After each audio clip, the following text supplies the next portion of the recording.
The KCCA top bosses, including the acting KCCA executive director, met at the grounds at the Ham Stadium, close to the Nachi Football Channel, which is also under discussion in regards to matters to do with constructing within the channel, and of course other traders saying it is making business quite uncomfortable, especially when it does rain. It floods and shuts down their business sources.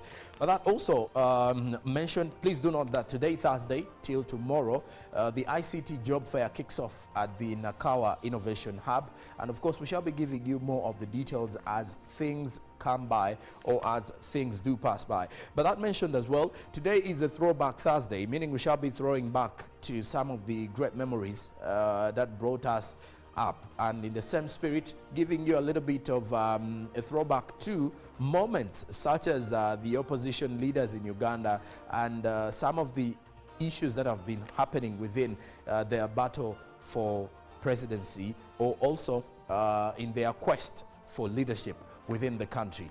But that said, sit back because we do have lots of news and information, and as well in our agenda we shall be talking matters by Uganda, build Uganda. So why not? We do have a good show for you this Thursday, and we hope you do like it. Grab yourself a cup of coffee, it's cold, or you can take a sip of black tea this morning so that you can easily cruise with us here on Good Morning Uganda. Let me check on Robert Chirabonyo in Studio B to see how he's doing and how his morning is faring so far. Good morning, Robert. Good morning to you, Sonko. How are you? I am doing okay. I hope our viewer is okay. Of course, when it rains, some places it is not good news at all. Yes. Whereas in some places it's fairly okay. Because if you sleep in those areas where water becomes part of your family member, whenever it rains, and sometimes you even have to leave your bed for it, then you can't say that rains come with blessings. But for the farmers, by and large, I must say, of which majority of our farmers depend on rainfall-fed agriculture. You know, His Excellency yesterday winded up his tour of Tenso Sub-Region, the Wealth Creation Tour, with focus on parish development model. Now there, one of the things we get very clearly is we still depend on rainfall-fed agriculture. True. Now that it's raining, people in the gardens, farmers are planting, but remember, we are going to have a bumper harvest because everybody planted at the same time. Now the crops are going to mature at the same time. And factors of demand and supply will clearly put it that if there is so much in supply, then the demand will reduce, hence the costs reduce. So I still feel that His Excellency, one of the things that is very important is how do we enable our farmers to be able to plant in and out of season where we do not depend on rainfall-fed agriculture.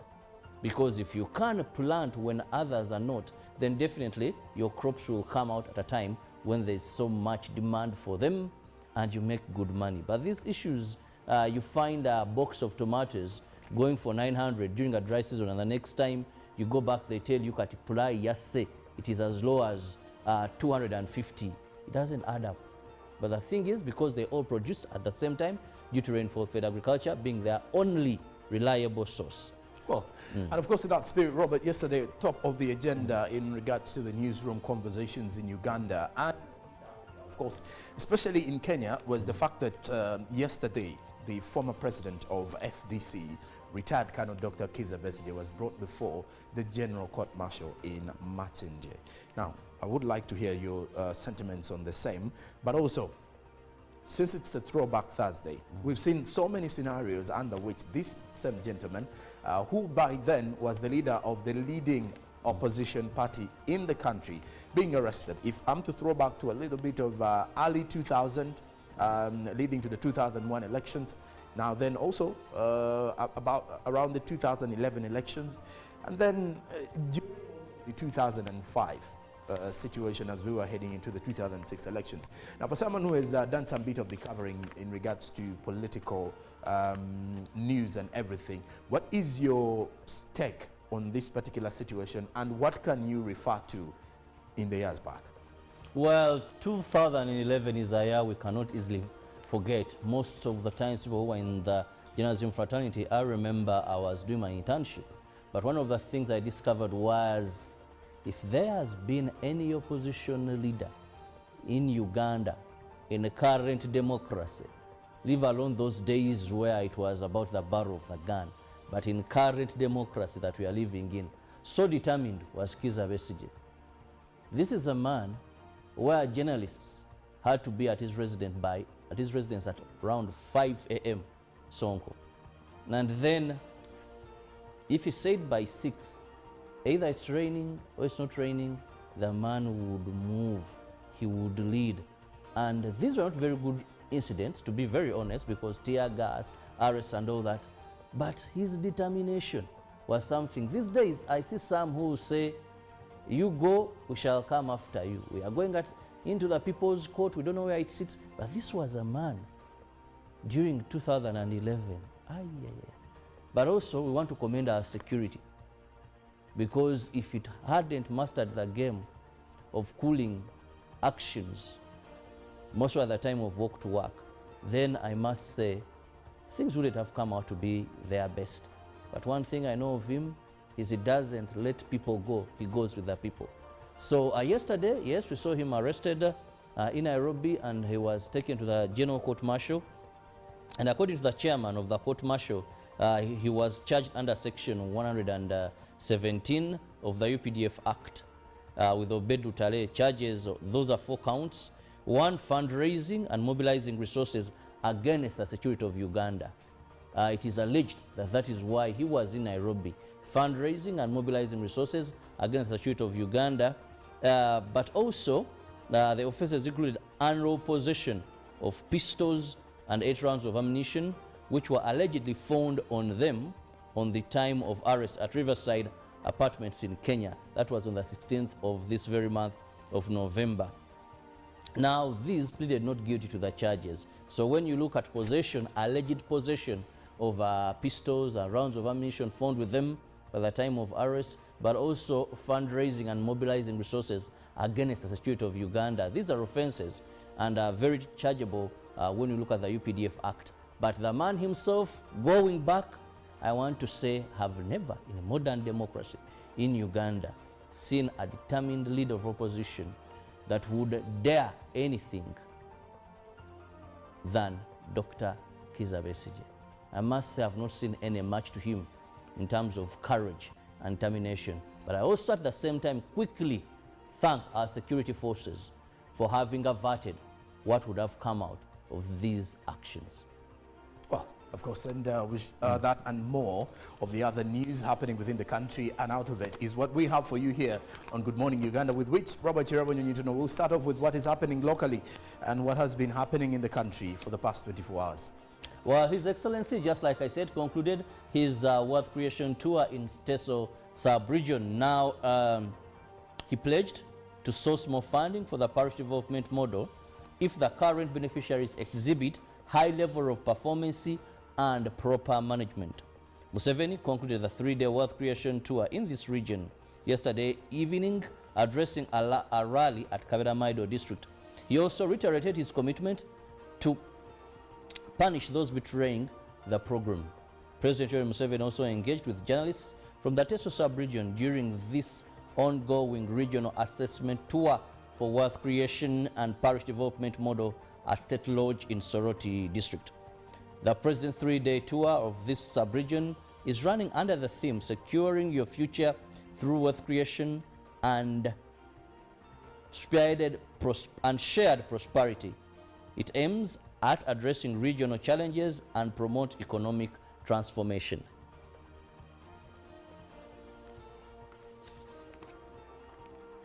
The Prime Minister of Uganda, Robert Nabanja, has directed that all illegal logging activities in Bugoma Central Forest Reserve stop with immediate effect. Nabanja made this directive yesterday during a meeting with Bunyoro leaders at her office in Kampala. The Minister for Tourism, retired Colonel Tom Butime, informed the meeting that he has finalized a cabinet paper to degazette Bugoma Forest into a national park from the management of Uganda National Forest Authority as a measure of preserving the natural resource.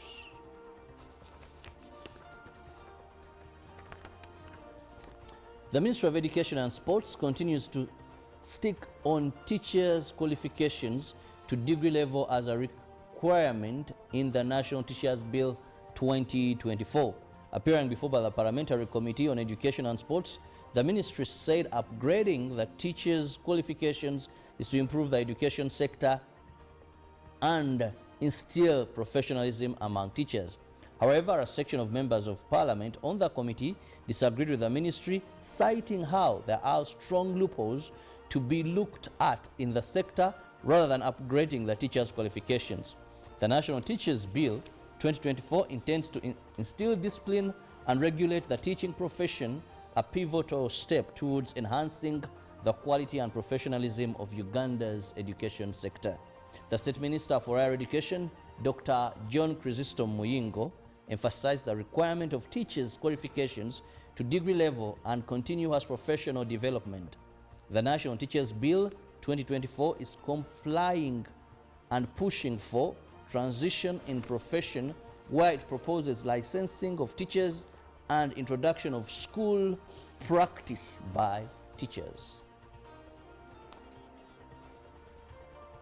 And finally, from the local scene, security was beefed at the General Court Martial when the Uganda People's Front for Freedom leader, retired Colonel Dr. Kizza Besigye and Obed Lutale were being brought to court to face charges that led to their arrest last week.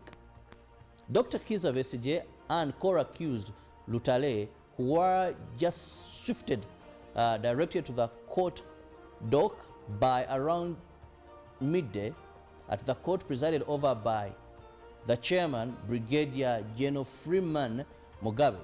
They first objected to the members of the panel and to be charged in this court. However, court overruled their objection.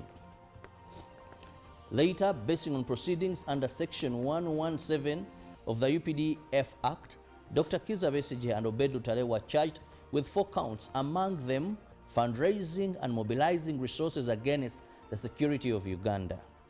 Other offenses included unlawful possession of 2 pistols and 8 rounds of ammunition, which were allegedly found on them on the arrest at Riverside Apartments in Nairobi on the 16th of November this year and month. According to prosecution, the firearms and ammunition are a monopoly of the armed forces. Prosecution, led by Colonel Raphael Mugisha, informed court that the inquiries into the offense against the accused are still ongoing and asked for more time. However, basing his argument under the Article 28, Cap 7 of the Constitution, through the legal team led by Elias Lukwago, the accused challenged the charges and the jurisdiction of the court to try them, since the offenses against them are allegedly committed outside Uganda. Lukwago also challenged the procession through which the accused were brought to court, basing his argument on the fact that the accused were in Kenya legally and they did not do anything wrong, and they by coming into the country, specifically in this particular court where they were paraded. Well, of course, that does it for what is making headlines within the country. We now turn our focus onto what is coming along from the outside world. Starting off with Russia and the US, who battle for advantage in Ukraine war ahead of Trump's return. Now, in a matter of days, the US President Joe Biden, his administration, and Russia have made separate but significant moves aimed at influencing the outcome of the war in Ukraine. 2 months ahead of Donald Trump's return to the White House, there is a sense of Moscow maximizing its gains and of Biden abandoning long-held red lines before Trump seeks to deliver on his claim to end the war in 24 hours. Ukraine has already acted to end the war in has already acted on Biden's decision to let Kiev fire fast long-range ATACMS missiles deep in Russian territory. Now, as Kiev also does struggle to hold on to its territory in the east, Biden has further promised to send anti-personnel landmines too. Now, what prompted Biden's change of heart appears to have been the arrival of thousands of North Koreans deployed to the front line, which the US sees as a massive escalation. But Russia's President Vladimir Putin has ratcheted up the tension still further by loosening the conditions of use for Russia's nuclear weapons. That effectively eliminates defeat on the battlefield, claims Moscow. Now, one Russia commentator suggested Putin might view the current situation as an in-between moment that gives him the sense he has the upper hand in Ukraine. Now, also, at least 150 people have been killed over the past week in Haiti's Port-au-Prince, according to the United Nations. 150 people have been killed in Port-au-Prince over the past week. This, according to the United Nations, as their Haitian capital reels from a surge in gang violence. In a statement on Wednesday, the UN Office of the High Commissioner for Human Rights said more than half of the death, at least 55%, came from exchanges of fire between gang members and the police. Another 92 people were injured in the violence, and about 20,000 others have been forcibly displaced from their homes. Now, Port-au-Prince's estimated 4 million people are practically being held hostage as gangs now control all the main roads in and out of the capital. Volker Turk, the High Commissioner, said in a statement. Now, the latest upsurge in violence in Haiti's capital is a hamburger of what's to come. The gang violence must be promptly halted. Haiti must not be allowed to descend further into chaos, the commissioner revealed. Now, lastly, from our international scene, we return to the African continent because a decree was read on national television by the Secretary General of the Presidency, revealing that civilian Prime Minister sacked after criticizing junta cabinet and further dismissed. Now, Afosayemi Diawara read the 3-article text signed by the President of the Transition, Gail Assimi Goita. Appointed by the military in 2021 following Mali's second coup in a year, Prime Minister Chongwel Kokala Maiga publicly criticized the junta on November 16th during events marking the November 2023 recapture of Kidal. Now, dressed in military attire despite being a civilian, Maiga voiced frustration over his exclusion from key decisions, particularly regarding the timeline for the nation's political transition. Now, demonstrations in the capital and many cities in the country called for Maiga's resignation.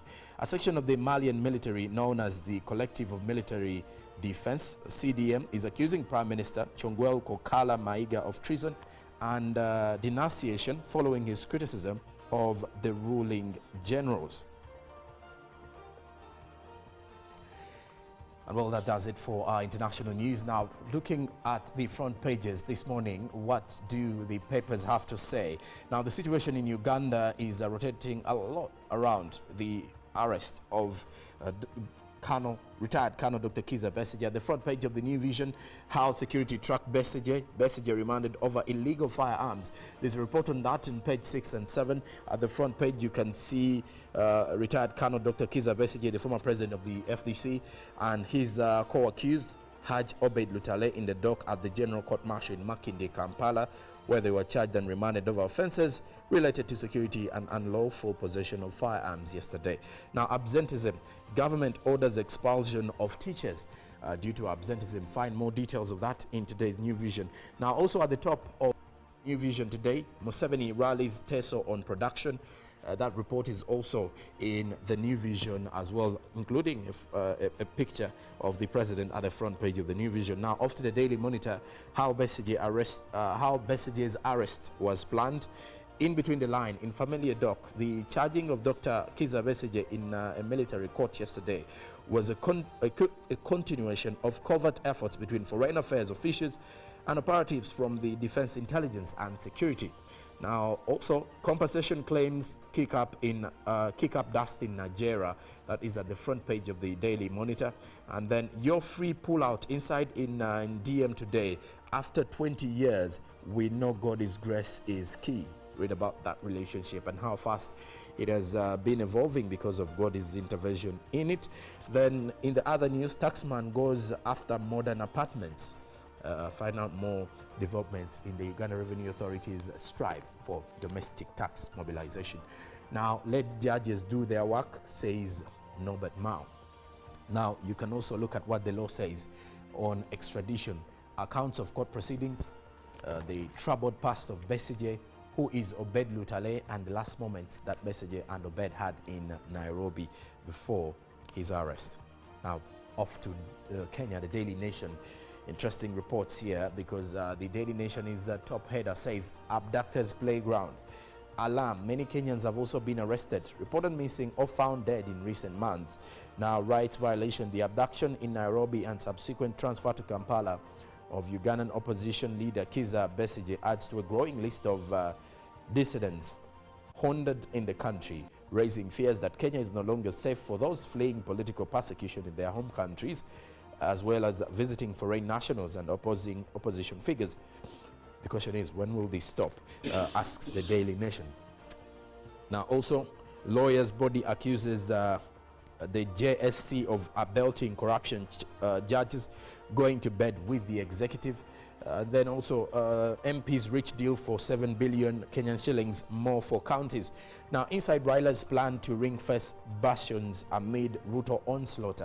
That report is also with the Daily Nation in Kenya. How Moi University chiefs siphoned off 2.2 billion Kenyan shillings. That report is also in there. Now, there's also a report about the PS Jobs advert sets the stage for sackings, according to the Daily Nation. Now, lastly, from our press review is the Tanzanian bit of things from the Citizen. Infertility, how Shamila transitioned from sheer desperation to advocacy. And then there's a report about Kariako, why Kariako victims face insurance uncertainty. Now you can see a breakdown of the survivors and those that passed on due to that collapse of the building in Kariako in Dar es Salaam. Then also fresh hope as avocados from Tanzania arrive in China. That report is also with the Citizen. Now, debate rages over English medium public schools. And lastly, the top is matters sport, football.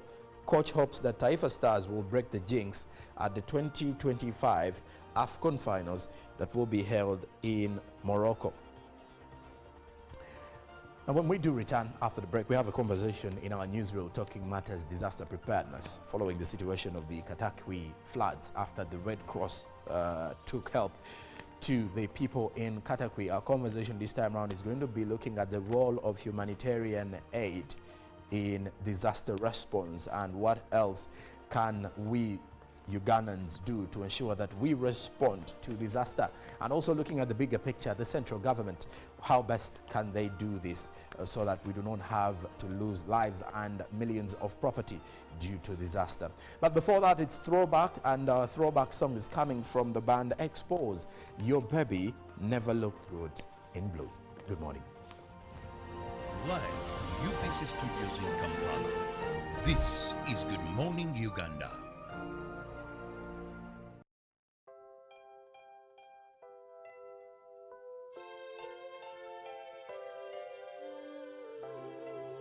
Presence of a place, something happens. Sometimes we are in the middle of worship and you start seeing tears coming down. Because when the presence of God happens, there is something, He activates your inner emotions, and usually healing happens at that time. Sometimes you are in the middle of prayer, and all of a sudden God takes over your life, and something like an electric current starts flowing through, and you say, what is going on? Affect.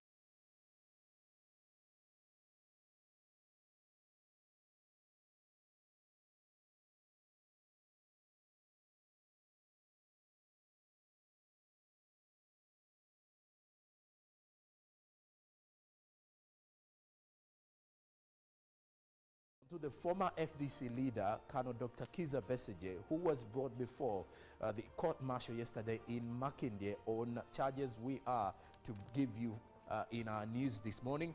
And then also yesterday, Hamish Chigundu, together with the KCCA top bosses, including the acting KCCA executive director, met at the grounds at the Ham Stadium, close to the Nachivubo channel, which is also under discussion in regards to matters to do with constructing within the channel and of course other traders saying it is making business quite uncomfortable, especially when it does rain. It floods and shuts down their business sources. But that also mentioned, please do note that today, Thursday, till tomorrow, the ICT job fair kicks off at the Nakawa Innovation Hub.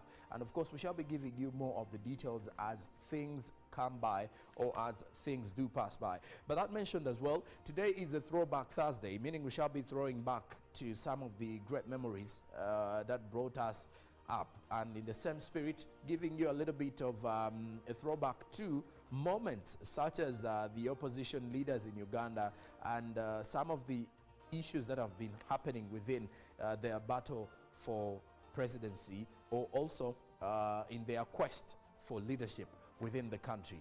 But that said, sit back, because we do have lots of news and information, and as well in our agenda we shall be talking matters by Uganda, build Uganda. So why not? We do have a good show for you this Thursday, and we hope you do like it. Grab yourself a cup of coffee, it's cold, or you can take a sip of black tea this morning so that you can easily cruise with us here on Good Morning Uganda. Let me check on Robert Chirabonyo in Studio B to see how he's doing and how his morning is faring so far.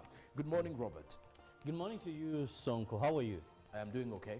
I hope our viewer is okay. Of course, when it rains, some places it is not good news at all. Yes. Whereas in some places it's fairly okay.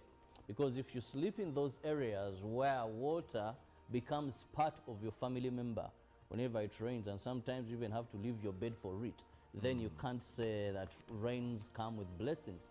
But for the farmers, by and large, I must say, of which majority of our farmers depend on rainfall-fed agriculture.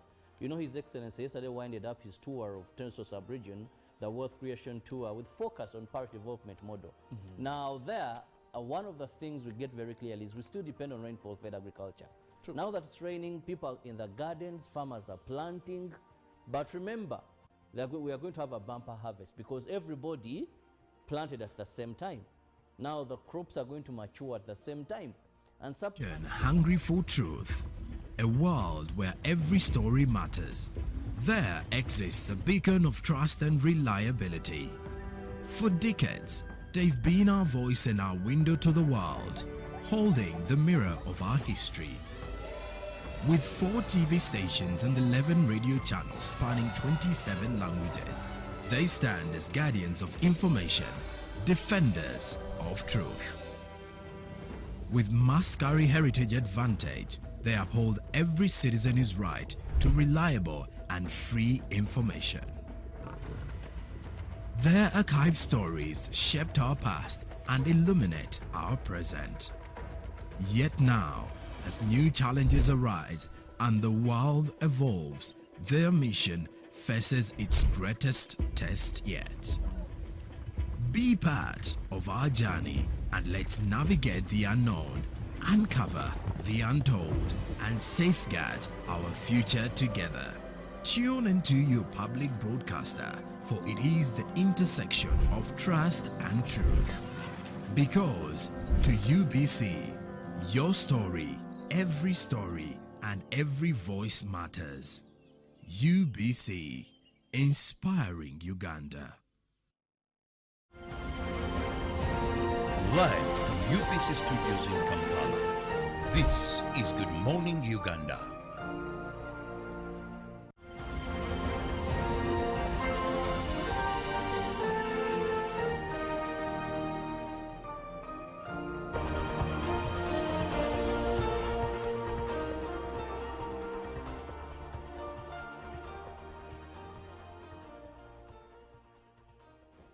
Well, last month in Katakwi district, the intense floods left quite a number of people displaced, and in the same regard, property destroyed. But not only property, most of the property that was destroyed included farms and a source of food for quite a number of families within Katakwi district. Now, with the latest development shows that the Uganda Red Cross responded to a call from the flood victims in Katakwi district, and they were distributing some bit of the essential items to those impacted by the recent heavy rains within the district. And these included the elderly, child-headed families and persons with disabilities, or what you could say, those that received this bit of the aid from the Red Cross. Now, between August and October this year, over 8,000 people lost property worth millions of shillings due to flooding and water logging. Now, when you look into what we're going to be having as a conversation with Robert Chirabonyonyitono here in studio with me, the conversation is rotating around disaster preparedness in the country, but also in the same regard, looking at how humanitarian response can how humanitarian aid as a response to disaster can be something that we should focus on as a country. You can be part of us by also texting us your opinion on the number that will be on your screen, and we can be reading those particular comments as we go by with our conversation. Welcome aboard. This is our newsreel this morning. Robert, good to see you here. Oh, it's cool in Studio A here. You know, when you're there, sometimes you're a lonely wolf. But when you come here, there's a lot of, the temperatures the other side are quite cold. Quite cold. And here it's slightly different from the other side. But good, we are having some drink to keep us warm. Okay. Robert, we are looking into disaster preparedness here. But before we even say preparedness, the sort of disasters that we are talking about are floods, heavy rains, landslides, mudslides, name it, and most of these are in mountainous areas. But one may wonder what leads to these, because we may be saying we have floods in the areas, and every year we are reporting at least 5 cases in different regions. If you're to look at the total cases we report from the newsroom, you will realize that there are so many cases. One may wonder, why is this a continuous thing that is happening? One, first is population increase. Because the population has increased and land does not expand unless you're going to degazette certain reserves or conquer territories, which is something that is no longer possible. You see, even with Mijingo Islands, we still have struggles who takes what. So land is not increasing, but the population is increasing. Now, when population increases, we are pushed to areas that previously we were not settling in. And what we do there is we want to build houses. We want to grow food there. So we end up cultivating this land. We end up cutting the land cover, the vegetation cover. Now, God in his wisdom, when he was creating, he knew that this cover will help retain the land and its values in shape and avoid incidents we are seeing today. So for you, you find a forest, you cut the trees to bear. Now you begin planting cassava. What happens is cassava may not be the good vegetation to absorb water in the quantities it is coming in, and also the soils to stay in their nature where these waters, because what the plant cover does, it absorbs, but also it helps this water sinking deep into the soils. Now, there's particular vegetations that suit, for example, in wetlands. Wetlands are usually not bare, but you'll find there papyrus, you find that those particular nature of vegetation that can control this water from not flooding or meandering all over the place.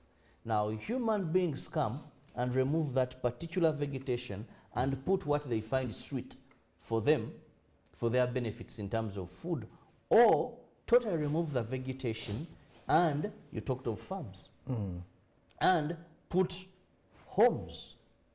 Now, they also disorganize the water table. In Uganda, there's a saying, that even when you try to divert Nachivubo channel, now coming in Kampala, when you try to, I see people who go in some areas and then they dig channels, they try to create way for water, yet it had its specific lens. What happens?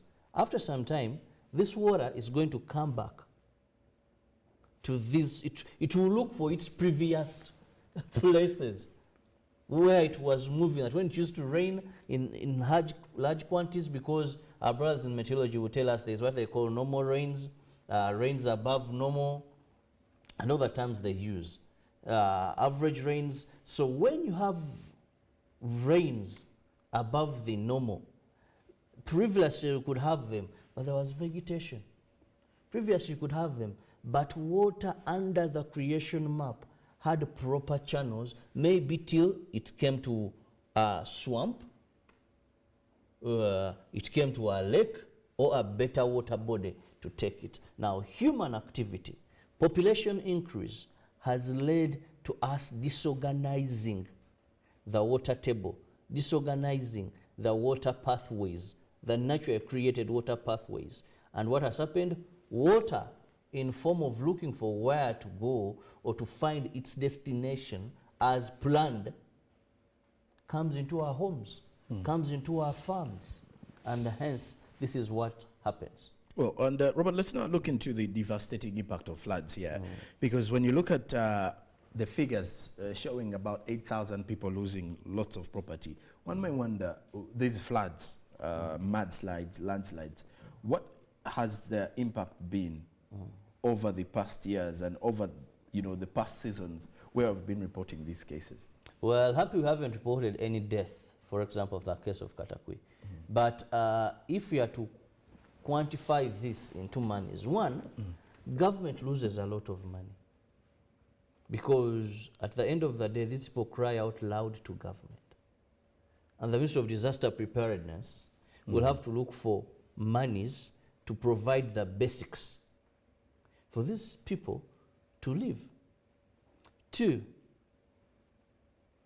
what they have been producing in terms of their gardening, in terms of their animals, and having purchasing power to buy, because life works this way. So you may not be a farmer, you may not have a garden, but because you have a job, you're buying food. So you're adding to the economy in that way. You have the power to purchase. Now, when you're disarmed and you no longer have the power to purchase by a natural disaster, then government is losing. If you've been producing and taking to the market for someone to purchase and you're no longer able to produce, still government is losing. Because what we would want to buy from you on the market is not there because you're unable to produce it. But also, you're unable to buy. So you're double loss. You don't have the purchasing power, yet you can't also produce on the market to have something for us to tax. So it has that economic impact, but also life impact. Believe you me, diseases break out. You can't have floods. It's just in a blink of an eye. Wait, diseases are going to push in. Cholera, dysentery, you know, all these that come with. And remember, for our brothers and sisters, sometimes in these remote areas, toilets are a challenge also. Or if they have those that are as tall as me in terms of depth. So it means when flooding happens, all this mess comes to the surface and people are intermingling with it, and therefore outbreak of diseases. So we have outbreak of diseases where still government will have to spend so much. And to a certain extent, government has had to invest in resettlement plans. And now there we go to talking about billions of monies that government goes in to spend to resettle these people. Some have been successful, some have still had challenges. For example, our brothers in Bulambuli, some are still saying, give us money. For us to go, we look for places, we build. But how much are you going to give each household? You know, you may find that even in those areas, maybe compensation is about 40 million. Now, if you have about 300 households, Joram, 40, how much money is that the government is going to be giving out in terms of billions? So it is a problem. It is a problem to the individuals. It is a problem to the government because it has to spend so much, but also it is detrimental to productivity of children. For example, schools. You'll find that some of these schools, people run to them. Now learning becomes a problem because temporarily they become heavens for people.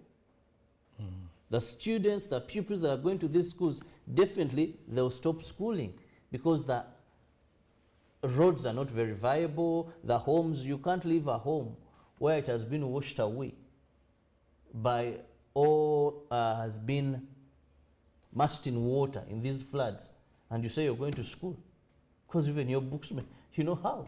A home is not peaceful, and you're saying, mostly in these village settings in Katapi, that a child is going to go to school and study? When at night the home was washed away or submerged in the floods? Definitely. So it has a lot of implications to our economy, to the lives of our people, to also the entire value chain of production. Now, Robert, let's look and have our focus on to our response to such disasters over the years. You've got to realize that many a times our country ends up only responding after a disaster has occurred. Besides the natural disasters, even the artificial ones, or what you could say the man-made disasters, we only get to react after we have seen the magnitude of what this disaster can cause to the environment and to the people. Let's get into that response. Are we doing enough as a country? Are we being proactive? Or are we just being reactionary? I must say we are trying a two-phase approach. However, we are more reactionary than proactive. Okay. Because when government has an entire ministry for disaster preparedness, now that shows that government thought of this and set up a ministry. We even have about, how many ministers are there? You know, in charge of this, in charge. So it is a whole docket planned that in case of a disaster, how do we react? Before a disaster, how do we react? So I would say the first credit goes to the fact that government has a specific ministry to handle this. Now, has the ministry performed? Have the people performed? I think this is where I want to look into this. Most of the times, Red Cross, which is not government of Uganda, it's an international body, the Red Cross, the Red Crescent, the international body, has been at the helm of providing relief. But you see, relief shouldn't be something we should jubilate about. It is good, it saves life. The stitch in time saves none. And it's good because these people are left with nothing. But it can't be sustainable. We can't continue investing in relief whenever disaster strikes. Now, you have 8,000 people. How much is Red Cross? How much is government of Uganda going to be able to collect to provide relief? And remember, the people you're giving relief, their entire life has been disorganized. If these people had homes, if they had gardens, and they were able to fend for themselves, now they are running to you, you put them in a certain camp, at a certain school, and you're providing posho, beans, blankets, buckets, basins, jerry cans, what do they provide? You know, those basics. These people will not recover and go back to normal. It will take them time. And like I said, it has an impact on the value chain. So, in terms of relief, I must say, somehow, government and the Uganda Red Cross Society have done a fairly But that is in regards to response. That is response. And of Now, course, you can't blame Red Cross for that. And you can't blame Red Cross for that. Now, let's go back to being proactive, which is the most important thing. Because prevention is better than cure. Now, we have a meteorology department that usually warns. They warn. And they will write to the office of the Prime Minister, they will write to these local authorities, warning them that according to science, we expect in these areas rainfall above normal. It's going to be a lot of rain. So as government, as stakeholders, act accordingly. Evacuate people, or let the people evacuate these areas because of what may befell them, or prepare to ensure that in case this happens, we minimize the impact. Now, most of these areas, like I said, do we have policies that we don't allow people to settle there? Our wetlands. Recently, I saw an industrial park flooding. Can you imagine? Entire industrial park flooding. And this is a gazetted area for industries to be there. Did the scientists speak and did we respond to science? How do you tell me that such a place is gazetted in a wetland? Definitely beats science, because we must, these two must move in tandem. And I love the president so much every time he talks about science, because science prevents us from so many mistakes. Now, if the scientists have spoken, do we have policies? One would say yes. We have NEMA here, a whole institution. We have the Wetland Department. We have the National Forestry Authority, of course, now under investigations by the IGG's office. So, are these institutions moving ahead of time? The local authorities, are they moving ahead of time? Today, if you go to some of these areas most affected, they'll tell that even our forefathers knew we don't settle in those areas. Our forefathers, Sonko, had even beliefs to keep this environment. I don't know where you grew up from, but you'd hear also terugenda kwa bantu kuliko omusambo. Tote mayo muti. These were people who never went to school. But they had come up with these things, not that they were true. So and so went on that hill and disappeared and never returned. Not that these were true, but they knew if people go to that hill and begin settling. Today in Kampala, everyone who gets money is going on the hill. They want to, and sometimes I wonder, you find a professor, well learned, clearing an entire slope. That you want to have a city view, that Robert. they want to have a city view. But to our dear viewer, you can be part of this conversation by sharing with us what you think the role of humanitarian aid is in regards to disaster response. But also in the same spirit, you can also share with us what you think should be done by the government and by the various decision makers in regards to being proactive rather than responsive in regards to such issues of, or rather than reactionary in terms of such disasters that keep on haunting the country year in, year out in most parts of the country that are more mountainous and are prone to some of this bit of disasters. On the number that you can call is 0709602592. That is the number on your screen. You can call. We shall be picking some phone calls as well for those that will be calling in directly. And then you can also send via SMS or WhatsApp your opinion or your comment on what we are discussing this very morning. Please do note that in 2024, we've also had some cases of disaster, and some of these also include the Mpox outbreak, which is also why the government is actually making sure that Ugandans are not affected by the Mpox, because that is more than just a disaster. It can carry people silently and kill them simply because it's an outbreak, but it's also a disease in the same regard. Then also, you look into the other issue to do with floods and mudslides.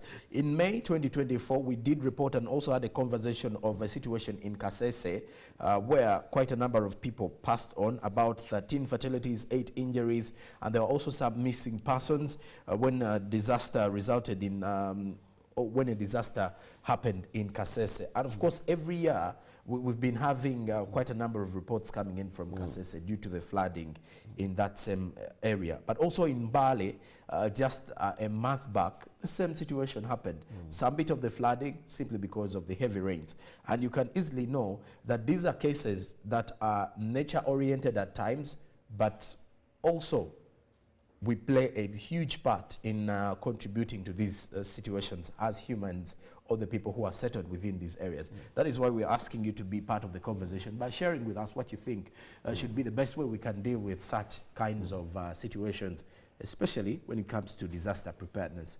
Robert, you were sharing, I did cut you short though, but you were still sharing on what needs to be done. Why actually we still have some of these yet we could prevent, and why we still commit some of the causes. Because today we are talking about Kataku, which is basically maybe even a flat area. The challenge there they have is the fact that they have cut vegetation cover, and they are receiving rains above normal in this particular area.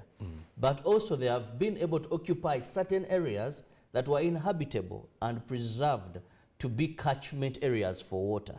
Now, when you go to Mbale, when you go to Wududa, when you go to Kasese, this is typical man activities. They're occupying the hills. They have removed all the vegetation cover, the construction in waterways. it is obvious where you would move and see this green on these hills. I travel a lot across Uganda for promotion of domestic tourism under our bikers club. But you'd move through hills and in roads and you'd see huge trees on top of hills. Very, very green hills. Today when you move, the green is disappearing. You spot some good house there and they'll tell you that is for so and so. A very good house, or you will see clearly land that has been cleared. Human activity.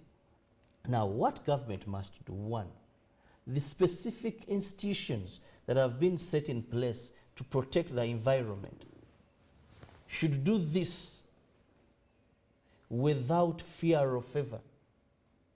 I remember recently when National Environment Management Authority, NEMA, was conducting demolition of people who had occupied some of these places.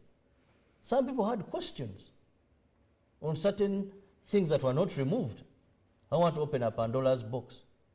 Some were questioning, how come this particular thing is not removed here?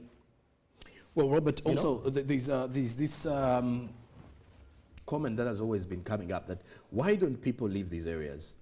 Just last month I had a conversation with a former RDC in Bali who said, and why would we leave an area we grew up from, and where should we go? Should we just continue leaving areas simply because of the flooding? Now that opens up a room of conversation, Robert. Some people are saying, why do people continue staying in these areas? Even when they know that they are going to flood, there will be some landslides, there will be some mudslides, but then they continue doing the same things that are leading to this. Why are we in such a position? Lack of where to go is the first thing. So Uncle, like he said, if you've grown up in a place, you know that place. And we see land is one of the most expensive commodities in our country today. These people, you're telling me, leave Katale Busaura, where I grew up, but you're not giving me, I don't have the money to go. Because remember, in these remote areas, most of these people do not purchase that land. It was family land. Nyonyi Ntono, great bought the land, or got it in whatever ways. Now the sons have not bought. They have just been saying, okay, you take this, take that. So telling them to buy land becomes a problem because they may not have the sufficient resources. That is one. That is why when government has tried, for example, our people, the Bulambuli and that side, to resettle, though there has also been mistakes in doing that. Because you can't remove me from one area and throw me miles away where there are different cultures, people speak a different language from mine, they have their differences. It would be easy when you give me money and tell me to look for a safer place within that particular area, but safe place where I would settle with my people. Because sometimes government, you remove people from where, bring them to Chiriandongo, different, you get it. So it becomes hard. That's why you find that some may even want to go back because they feel totally in a new whole setting rather than giving them money and within they look for safe areas. Two, ignorance. From lack of money, ignorance. Someone will tell you, I can't leave a place where my ancestors were buried. That cultural attachment that comes out of ignorance. But tomorrow you're going to be dead. So do you want to sleep with the dead or save your life and be more productive with your families? Because landslides, we've seen them, it happens and the entire family, the entire house is covered. So that cultural beliefs and connections plus ignorance become also another problem. Then the other is fear. You know, we've had everything politicized in our country. I know of a member of parliament who was fighting transfer or relocation of people because he knew his support was in that particular area. So it was, no, these are my voters. Where are they going? Politics. People sometimes speak out of self-seeking motives, but also others speak out of ignorance. We've seen them. They tell them, no, Then propaganda, they come in with, there has been gold in that area, you see where floods are, they want to steal your land, don't go. Now government suffers, you're relocating people, but the people you're relocating are coming back because they believe. So these are some of the reasons why people don't want to leave these areas. Some just don't have money and they long to leave those areas and go to safe places. Others have that cultural attachment out of ignorance that they can't leave their ancestral grounds. Then others have seen the unsuccessful or unpleasant efforts sometimes that government has conducted in issues of relocation. They have taken people sometimes to areas where they don't have any attachment and they feel, no, I would not give in to this. So I believe if government comes up with an approach, Sonko, I'm saying, Robert, you're prone to disaster anytime. How much is a moderate house to reset? Or if we give you this amount of money, can you get land not as big as what you have, but for your safety? Then the government valuer comes, and I know these processes are ongoing. The government valuer comes, they value the properties you had, or they value what can be given to you in a radius far away from there, but safe. But within your culture setting, your people, why not? They give you money. If you choose to go and squander that money, it is up to you. But then, when you leave this area, government ensures that this area is left to reclaim itself. What do I mean? That this area is left with nothing like a house, then trees are planted, that if we do this repeatedly for a period of 20 years, what we could have lost would have come back, and we will have solved reoccurrence of this. Okay. Remove people from these areas by compensating them, and also have policies and enforcement that you know you're not removing these and others are taking on another area. Institutions must be seen working in terms of enforcing proper protection of our environment.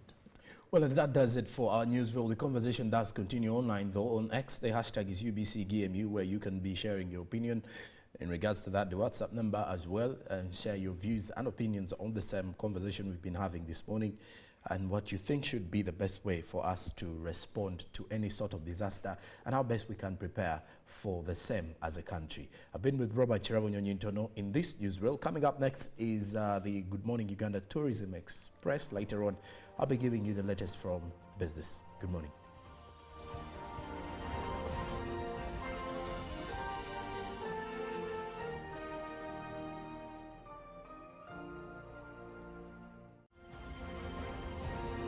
Live from UBC Studios in Kampala, this is Good Morning Uganda. In a nation hungry for truth, a world where every story matters, there exists a beacon of trust and reliability. For decades, they've been our voice and our window to the world, holding the mirror of our history. With 4 TV stations and 11 radio channels spanning 27 languages, they stand as guardians of information, defenders of truth. With Mascari Heritage Advantage, they uphold every citizen's right to reliable and free information.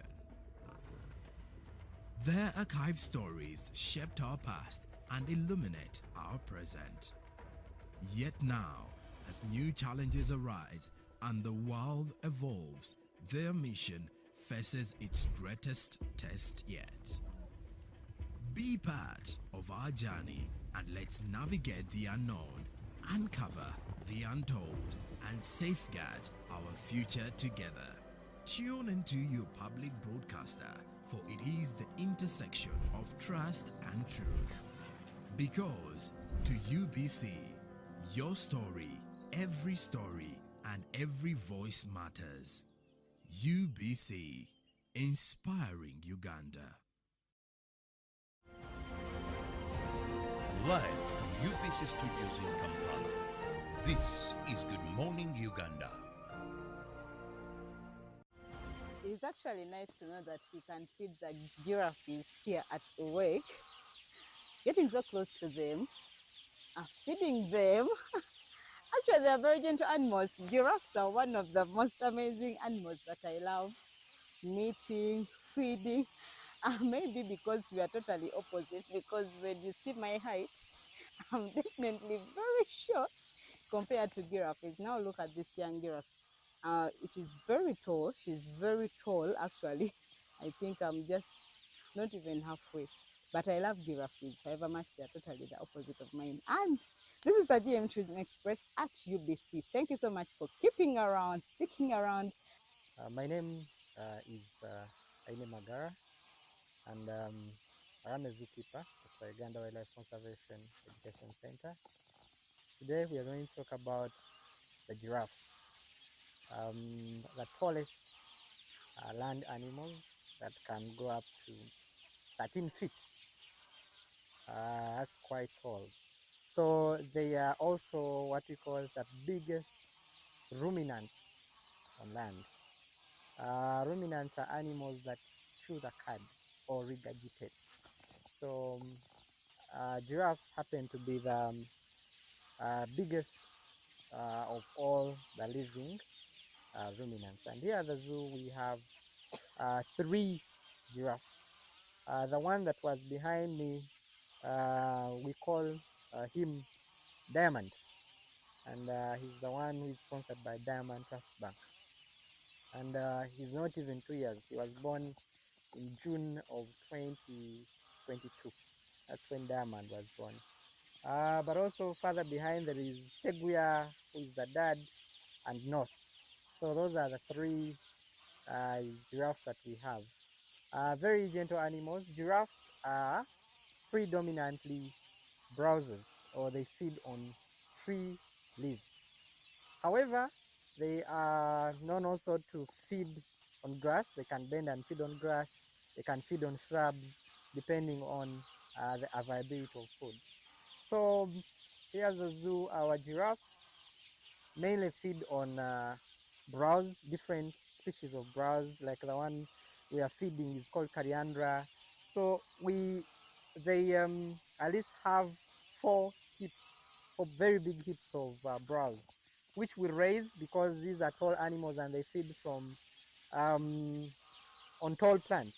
So we have pulleys, we raise their browse up. We feed in the morning, we also feed them in the evening. But also we have what we call supplements, so like dessert, from bananas to eggplants to cabbage to bitter berries to most of the vegetables. So those are some of the supplements. But also we also give them what we call the horse pellets. But also we give them the mineral broth, so that they can get some of those micronutrients they cannot get in the browse. Yeah. So how long have this giraffe been here? As I said, Diamond is the youngest, and he was born here. He's captive born. North came in 2015 from the northern bank of Murchison Falls. Seguia, who is named after our former executive director, Dr. Andrew Seguia, was also from Murchison, and he came in 2009. Why do they take long to breed? One, they have a very, very long gestation period. The second longest gestation period is of a giraffe of 18 months. What is the first one? The elephant, which goes up to 22 months. Yeah, followed by a giraffe. So you have to wait for 18 months to see a very young calf of a giraffe. Sometimes it is hard to tell, but when you are observing these animals on a daily, their teeth are very tiny. They're actually very hidden. But towards those 4 or 5 stages, close to giving birth, the teeth are out, the vulva enlarges in preparation, but also the body score is good. They grow much bigger. They're looking very good. You can clearly tell that probably this animal is pregnant. And then is there some special attention that you are giving it, like maybe meditation, just like humans, you get antenatal and No.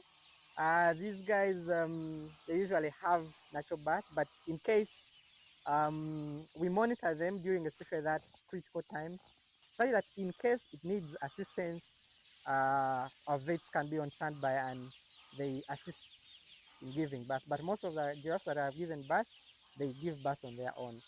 Maybe the major thing we can do is increasing their diet, for example, supplements, such that it can have milk for the young ones. In terms of weight, height, 4 feet, and probably around 40-50 kilos. Yes. And in the next 30 minutes to 1 hour, they can run after they have been produced. oh my God. Yes. So it is an adaptation to run away from the predators in the wild. So this is our diamond over here. Diamond, everything. That was it from Awake. There are so many different species that you can actually enjoy sighting here at Awake. But behind the scenes specifically takes you to about 5 or 4 wildlife species here. So that is the giraffes, the rhinos, lions, the shorebill, and the chimpanzees. So, but besides the behind the scenes experience, there is a lot that you can spot here at Awake. You can see, if you're a reptile lover, the different snake species here. You can spot the elephants, zebras, a lot that you can actually spot at Awake. So if you're a wildlife lover, but you also need that bit of leisure, please find time and explore the beautiful Awake that we have. It is an accessory that is so popular, like I said, not just in Uganda, but Africa-wide. Numbers of tourists come in the country just to visit Awake. And then there is you, a Ugandan who has been in the country for more than 20 years, and you've not even thought about visiting this place. Please find time and explore Uganda and see the beautiful nature that God placed in our country. Thank you so much for keeping around. I am Irene Alena Misango, Uganda Uncovered. Stay tuned in.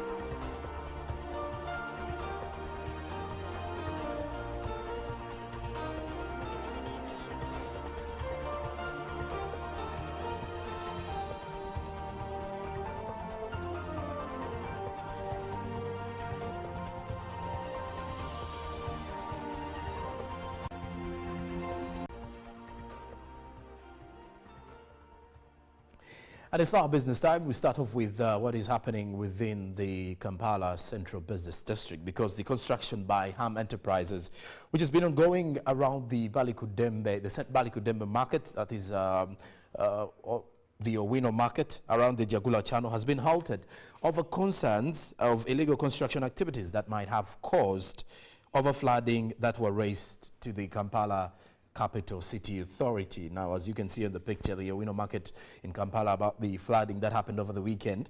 Now, a site visit yesterday by the senior officials from the Kampala Capital City Authority, led by the acting ED, Frank Rusa and Nyakana. Then also the Frank Rusa, Nyakana and the KCCA physical planning engineers, resulted in a decision to suspend the work temporarily until further assessments are made. The visit was prompted by growing concerns that the Jagula drainage channel, crucial for managing stormwater in the area, was being obstructed by the ongoing construction. Now, heavy rains recently exacerbated the flooding in the market, making it difficult for traders to access their businesses and posing risks to public health. Now, during the site visit, the KCCA officials assessed the situation closely, and a detailed report will soon be produced regarding the construction's impact on the drainage system and the local community. Now, while the halt in the construction is temporary, KCCA made it clear that a thorough evaluation will be conducted, and if Ham Enterprises is found to be in violation of regulations, necessary mitigation measures will be imposed. A report of the findings in yesterday's site visit will be prepared, and KCCA has assured the public that if Ham Enterprises is found culpable of obstructing the drainage system, appropriate actions will be taken. For now, the halt in construction remains in place as the necessary assessments do continue. And also in the same space, the Ham Enterprises acknowledge the concerns raised by both the traders and residents and pledge to follow all necessary procedures and the law to resolve the situation. Now, this construction also limited access to the Catholic Church, that is at Bali Kudembe. However, during the site visit, it was written that access should be worked on for people to access the church. And Thaddeus Mosoke, the spokesperson of the Kampala City Traders Association, on behalf of the traders, also expressed their commitment to cooperate with both Ham Enterprises and KCCA to ensure that the construction does not further disrupt their businesses. The Nachivubo drainage channel is a crucial component of Kampala's urban water management system, directing stormwater from densely populated and industrial areas into Lake Victoria. Building molds or other developments near this channel exacerbate flooding, pollution, and undermining both environmental sustainability and urban safety. Now, elsewhere, the National Social Security Fund has rolled out the Smart Life Flexi as voluntary smart saving product to help members save for specific goals over defined periods. The introduction of Smart Life Flexi is part of the fund's strategic efforts to boost Uganda's savings culture and extend social security coverage to at least 50% of the working population come 2025. The National Social Security Fund unveiled a voluntary savings plan to the Ugandan market yesterday, and these savings products will be increasing social security coverage, targeting existing NSSF members, non-NSSF members in the formal sector and the informal sector, and those in the diaspora. Now, Smart Life Voluntary Savings Plan is tailored to meet members' needs, offering flexibility for savers to choose mid to long-term saving goals. It also offers an opportunity for optional affordable add-ons with a minimum contribution of about 5,000 Ugandan shillings and flexible payment options.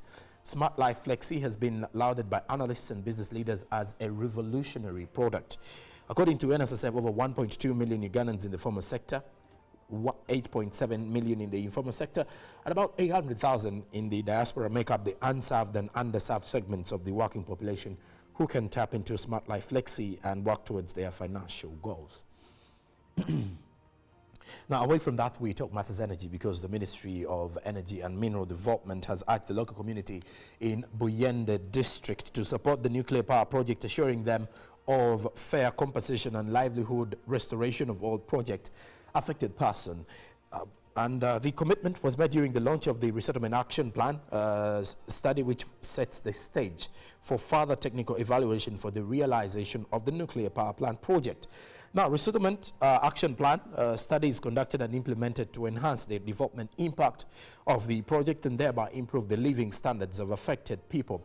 The momentous occasion in Kasato Village, Chidera Sub-County, Buyende District, was officiated by Honorable Rebecca Kadaga, the first Deputy Premier and Minister for East African Community Affairs. Buyende District is set to host one of the 4 multi-billion-dollar nuclear energy power plants, and also the construction of the 8,400 megawatts Buyende nuclear project, which will require about 30.1 square kilometers of land. Now, the revelation of the technocrats sparked mixed reactions, with some local leaders and members of the public expressing concerns and skepticism about the project's impact. It is an inevitable reality that projects of such magnitude do come with the challenge of resettling people from areas where they currently live and work. So Honorable Kadaga emphasized the need for a collaborative approach to ensure the resettlement process is carried out with fairness and respect for affected communities. Now, the energy policy for Uganda 2023 does recognize that by 2040, Uganda will require approximately 52,481 megawatts of electricity, with 24,000 megawatts generated from nuclear energy. And elsewhere, we sum up the business updates with stories coming in from the agricultural sector, because Uganda has flagged off its first container of Hass avocado to be exported to Spain by sea. This follows a contract signed between Uganda and Love Fruits, a Spanish company, to export containers of fresh Hass avocado fruits to Europe. While flagging off the container, the chairperson of the Parliamentary Committee on Agriculture, Linda Auma, who represented the Minister of Agriculture, Frank Tumwebaze, revealed that the committee is in the final stages of tabling a bill which will facilitate agriculture investors with an outline for agricultural investment. Now, for years, Uganda has been exporting small quantities of avocados by air, which has limited profitability. Now, this new partnership with Spain will ensure large-scale exportation by sea, increasing revenue for farmers and the economy, while flagging off the chairperson of the Parliamentary Committee on Agriculture, Linda Auma, emphasized the need to invest in Hass avocado because of its commercial and health benefits. Now, the Executive Director, NADS, Dr. Samuel Mugasi, implored farmers to interest themselves in the production of Hass avocado on a large scale to tap into the vast market at both local and international market. David Muhumuza, chairperson of the National Avocado Federation of Uganda, NAFAO, emphasized the need for government to support them in making Hass avocado seedlings more accessible to the farmers for export to represent a strategic crop for Uganda's agricultural sector, where farmers and exporters expressed optimism about the future of the fruit. Now, besides that, the National Stakeholder Engagement Workshop for Uganda Climate Smart Agriculture Transformation has been also officially opened by the Minister of Agriculture, Animal Industry and Fisheries, Honorable Frank Tumwebaze. Now, while opening the workshop, Honorable Tumwebaze pledged to follow up with local governments on tractors that have not been up to use and challenge the groups that earlier benefited from the matching grants under ACDP to ensure that they utilize the manufacturing. The engagement brought together district chairpersons, including residential district commissioners, chief administrative officers, and district production staff from 69 districts of Uganda, and will run Tuesday, 19th to the 21st of November today. Well, now that does it for business. We turn our focus on the forex market to see how the Ugandan shilling has been faring on the exchange and how different currencies closed, selling and buying as of yesterday.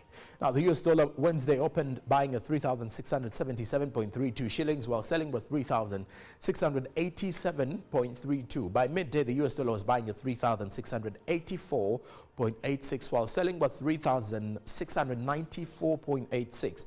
By closing time, the US dollar was buying at 3,684.77, while selling at 3,694.77. Then, the Great Britain pound closed at 4,674.24, while selling at 4,686.92. The euro, 3,901.89, while selling at 3,912.48. The Kenyan shilling, 28.50, selling 28.58. The Tanzanian shilling was buying at 1.38 shillings, while selling at 1.38 shillings. Then the South African rand was buying at 203.89 shillings, while selling at 204.44 shillings. These exchange rates are updated 3 times a daily, Monday to Friday. This is courtesy of the Central Bank.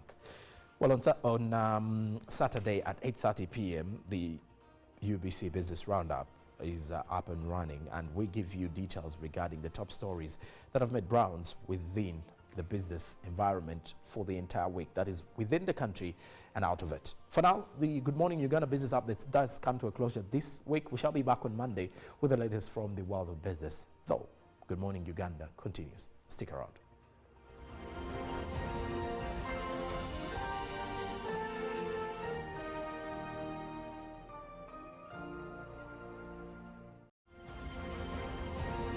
Live from UBC Studios in Kampala, this is Good Morning Uganda. Pick of the day on UBC. He expected me to die like within the first 2 years. Out of the blue, the child will get pains, especially in the wrists. And this happens commonly when children are starting to walk. Was brought to you by can now get all the Chibuzi out with MTN voice bundles. Call all networks. Kubei Dondoro. Buy a 25-minute voice bundle for only 1,000, or buy any daily voice bundle of your choice. Dial *100*21# and select daily, or use the My MTN app. When we talk together, we are unstoppable.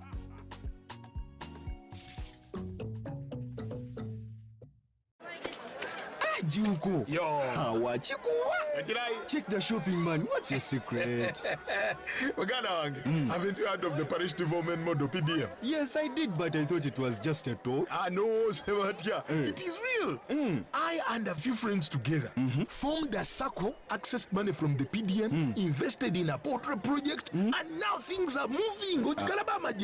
Juko. I thought I was one of your friends. You are. But you left me behind. I didn't leave you in poverty. But what you do, just visit your LC2 chairperson and your parish chief and start the process of economic transformation. Just like that. The parish development model is an initiative from the government of Uganda through the Ministry of Local Government designed to transform all lives of Ugandans for the better. PDM, my parish, my development, my life.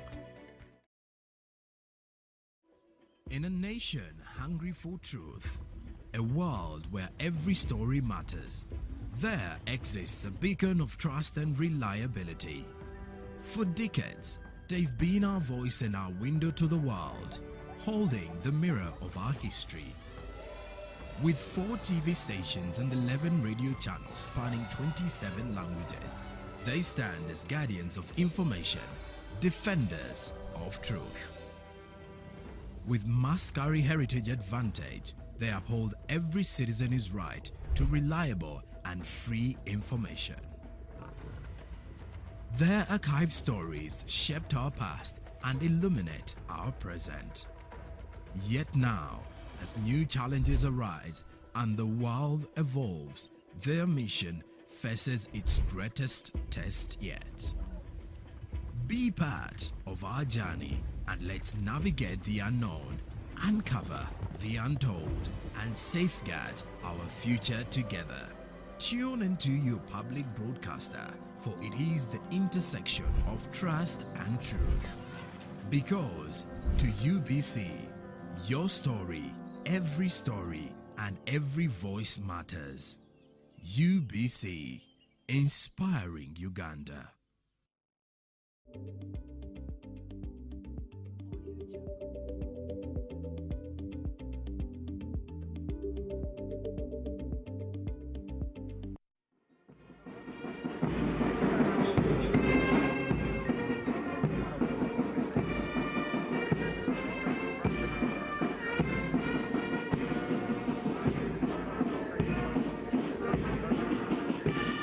His Excellency General Yoweri Kaguta Museveni, the President of the Republic of Uganda and Commander-in-Chief of the Armed Forces, assigned Uganda Prison Service a task to produce food and animal feeds.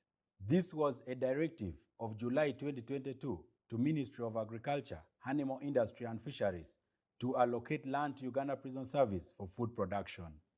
The allocation totaled to 50,000 acres, in which 30,000 acres is maize grain, 10,000 acres soya beans, and 10,000 acres sorghum.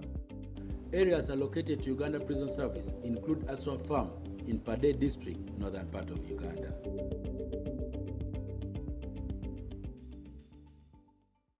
This is Aswa Farm, originally from Aswa Ranches, land which was handed over to Uganda Prison Service by Ministry of Agriculture for food security intervention, and which came in as a necessity by the government program.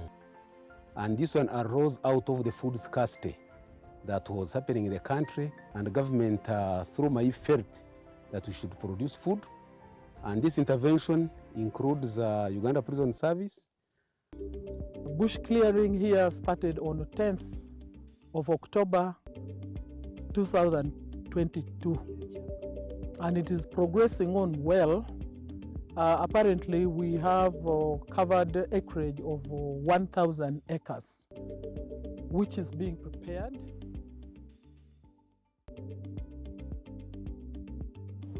Uganda Prison Service embarked on an ambitious effort to transform access to Aswa group of prisons, and in so doing is bridging gap for local communities.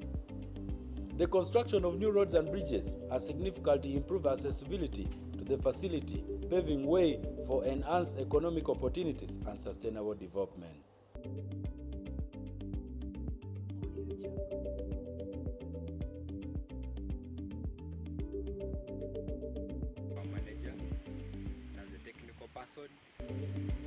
in this place.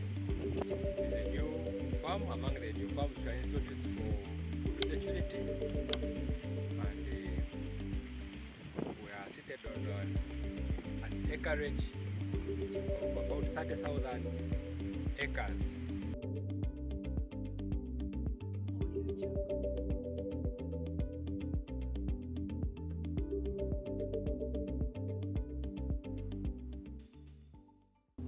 As of now, about 2,000 acres is under cultivation for commercial maize production, with several harvests already realized over time.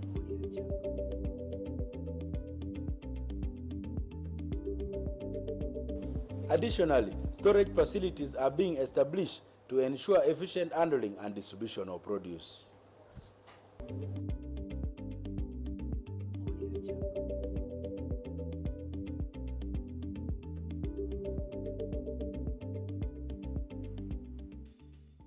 We are happy that in the neighborhood of Rugole, we are putting a silo, which is going to be a bulk storage, and whole produce from here can be evacuated and taken to Rugole.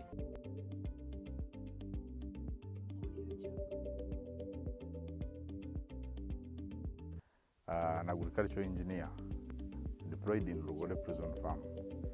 I am most welcome to Rugole Prison, and this is the silo project, which has a capacity of 3,000 metric tons. It is meant to help in improving the storage capacities and also improving on the post-harvest handling mechanisms.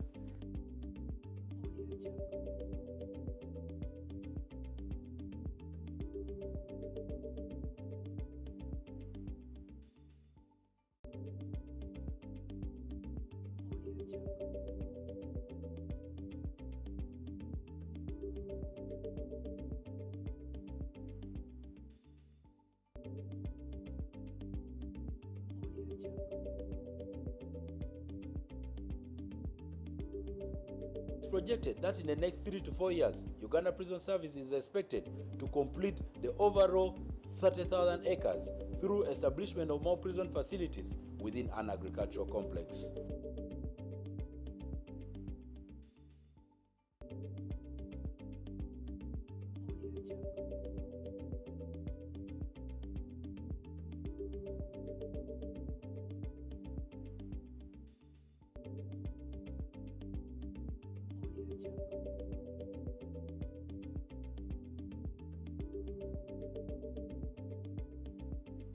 The Homes and Construction Expo is back. Are you looking for answers to your property and real estate development questions? Come and interact with experts in the industry, including architects, engineers, developers, interior designers, financiers, and more from 30th November to 1st December 2024. The expo will be at the Millennium Park, opposite Philip Omondi Stadium, under the theme Affordable Housing, Innovations and Technology. There will be captivating exhibitions and insightful discussions daily. Entrance is only 10,000 shillings per day. To book a stall, contact 0772 354 940. The Homes and Construction Expo is brought to you by New Vision. Nyati Motion Pictures brings you Tuko Pamoja, Atecare segment. Did you know the Atecare are Jewish? How did they become Karamojong, Iteso, and Lango? When Lango people reached Karamoja, the Karamojong remained there. The Itesos proceeded. Those were the youth. The Karamojong said, no, we are going to die there. And the elders cast them, Ites. So that is how the name Ateso comes from. Lango was respected and Nyati Motion Pictures brings you Tuko Pamoja, Atecare segment. Did you know the Atecare are Jewish? How did they become Karamojong, Iteso, and Lango? When Lango people reached Karamoja, the Karamojong remained there. The Itesos proceeded. Those were the youth. The Karamojong said, no, we are going to die there. And the elders cast them, Ites. So that is how the name Ateso comes from. Lango was respected and feared for his military might. Kavalega, together with the Mwanga. Ran for safety in Kangai. Premiering in Lira City at Westcliff Hotel Lira on Saturday, 7th December 2024. To get a ticket, call 0778 787 660. Tuko pamoja?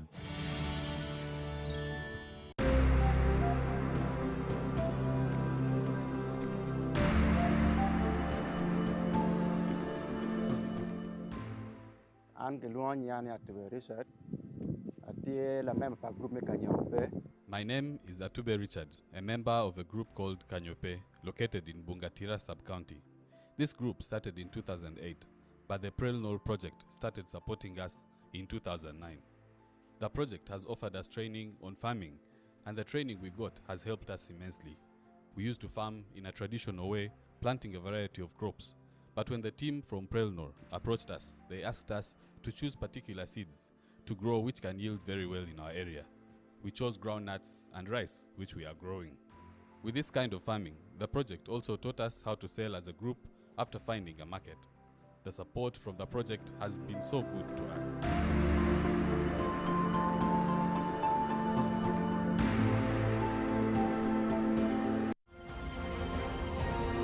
Live from UBC Studios in Kampala, this is Good Morning Uganda.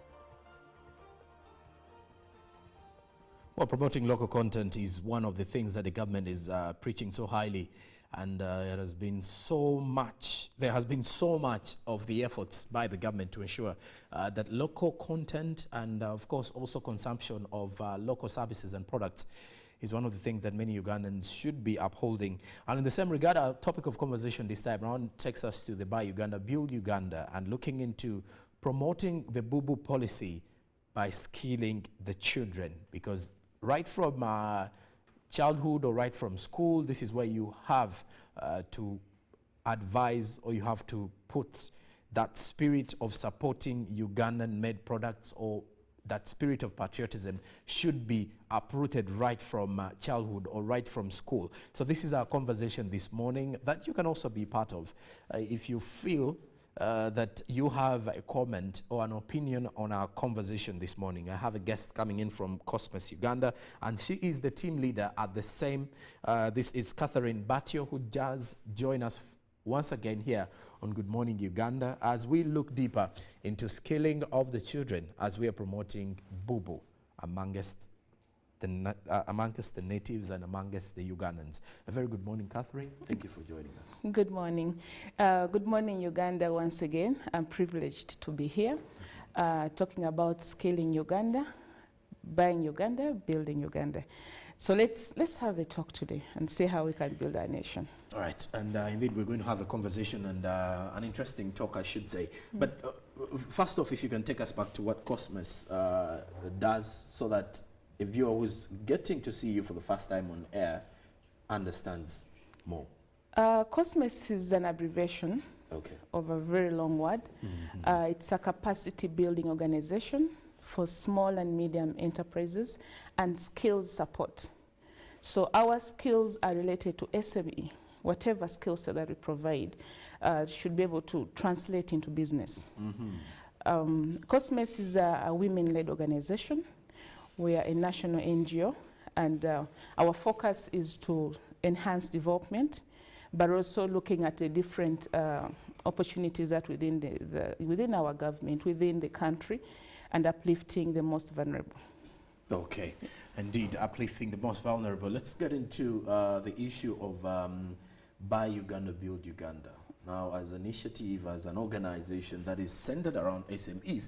I want to believe most of the SMEs are people who deal in locally made products, offering services within the country, and many of the others who also deal in exporting, but many are exporting goods that are manufactured and made within the country. So I wonder though, what inspires Cosmos to get into this skilling bit of promoting and pushing the Bubu policy? Without a skill, we are nowhere. And of course, any business, anyone to be able to really do a business competitively, you must have the rightful skill to take that business to the next level. If we ask ourselves in this country, what is the potential we have in terms of the different business opportunities, but also in terms of the products that are locally made. Get to Chukubo, for instance. How many products are Ugandan made? Not so many, I should say. Not so many. If you get to the different shops, just sample one shop within your supermarkets, what is made locally. So the question is that if we have a few things that are made locally, what could be the reason? And if we're able to answer that reason, then we can be able to go back and unpack and say, yes, the reason is we don't have so many coming up. We don't have so many who are able to come up with products that can compete with any other product globally and then sell. For instance, if you're looking at the global market and the foreign exchange, the money. Right now we're saying there's no money in the economy. How do we get money into the economy? It's the business economy that we have to get back to the people, see what we can trade on. We have an advantage. For instance, we have South Sudan, we have Congo, we have Kenya, we have all these countries. First of all, just neighboring countries around us. What can we sell to these countries to promote our SME market? If we are looking at the global export, what can we export to be able to promote the local markets that we have? Getting back into our people, let's say within the different regions of this country, what can we do if, let's say, in the construction sector, looking at the opportunities we have within the construction sector, like just the way you're seeing the children in what they're doing there, can we make our own? I'm happy that we have our own cement, but the materials that are used to produce this, are we able to produce locally? When we produce our cement, can we export a bit of the cement? If we look at the garments, for instance, you get to so many shops, about 80% of the materials, the garments, the textile we put on are not our own. So let's promote the textile industry through skilling, and then innovations will come up after we've skilled correctly. Okay, and on the screen we're seeing a few bits of what you do in regard to the trainings and the skillings that you do. I wonder though, what happens during the initial stages of your skilling? Because here we're looking at children. Yeah. And there are lots of things, or there are lots of bits when it comes to what you teach these children right from the grassroots. One may wonder, what are some of the things you teach them? What are the core values that you first give these children before you even bring in this kind of understanding the Ugandan policy of Bubu? I'm a mother, and I've raised my own children. I still have, my children are growing, but I've also raised my children. So if we're looking at an adult, let me start from that bit. An adult starts from a child, from a baby. A baby starts from that infant level. So the same thing in the children. When we're raising the skilling component in children, we look at this child. What does a child first of all require? To be able to understand a skill set they need. There are quite a lot. For instance, for us in the schools that we work with, we look at the interest, because that's where the magic is. If we were able to tap into the interest of this child, the child chooses what they want to do, then we build it up, we nurture. And say, let's walk the journey. Let's get the rightful skill set. For instance, for someone to be a tailor, like the way you're seeing those tailors, it's not just like that. It starts from the brain, the mindset, the attitude, the interest, and then there are those preliminary skill sets that they must have. How to pedal, for instance. You must learn how to pedal, you must learn how to cut before you even make a garment. So those are the processes that we go through to ensure that these children we are skilling actually have the interest, they have the rightful, the attitude. We teach them aspects of a life skill, because it's just not the skill alone. You must have the life skill, that skill that is ability to take on board, to take to the next level the skill you have. Because if you look at currently, we have some people who are already skilled, but they are home. So it's because, one, someone has not been taken through the entire process of what it takes to be at that level. So for us, we're looking at this child. If we are teaching a child to produce, for instance, to process under food processing, they must understand what it takes. From the first level, that I must have the interest, I must know what the market talks about, I must have discipline as a child who is going to be in this business. I have to, first of all, know that I must be hardworking. Nothing comes easily. There are questions that people have asked about the youth today just sleep around home. Someone is watching TV after university, they can't even think about, but it's because of their childhood. They were not raised in a way that someone has to wake up in the morning and tease the brain to do something. So we're looking at all these aspects when we are training. Our packages of training have all those round components of a product. Thank you. Okay, and well, of course, you can easily see some bit of the things that many of these children do, and the trainings by Cosmos Uganda that ensures that at least the young children get some bit of the skills and then decide for themselves what they want to do after they're done with school. But that said, if we look at the other aspects of understanding Buy Uganda, Build Uganda, Catherine, from this away from the children, you've looked at the fact that as Cosmos, your focus is on the SMEs. And we've uncovered and had a conversation about the fact that many of the SMEs are having products or are selling products that are not manufactured or made from Uganda. What do you think the gap, where do you think the gap is? Is it the quality of the products we make? Is it the price?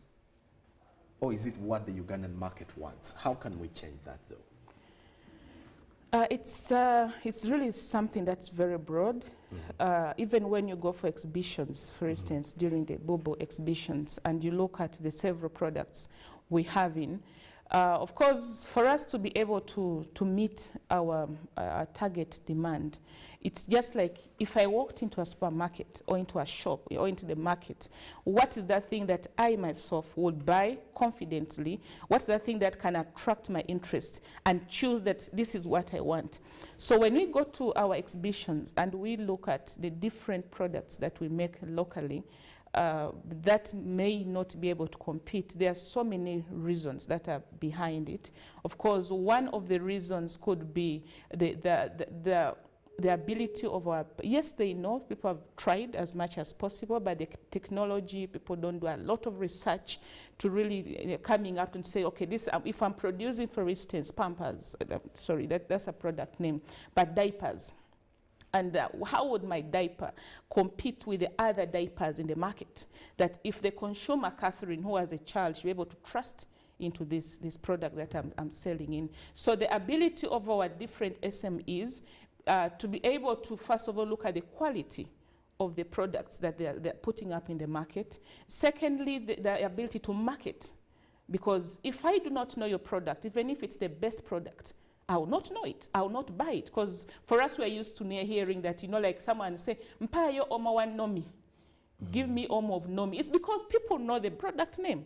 So as an SME who is focusing on a product that I would want to promote, I would want to compete with the other products in the market, I must also focus on the marketing aspect. So that when it goes out there, 10 products stand in the same market, I can compete.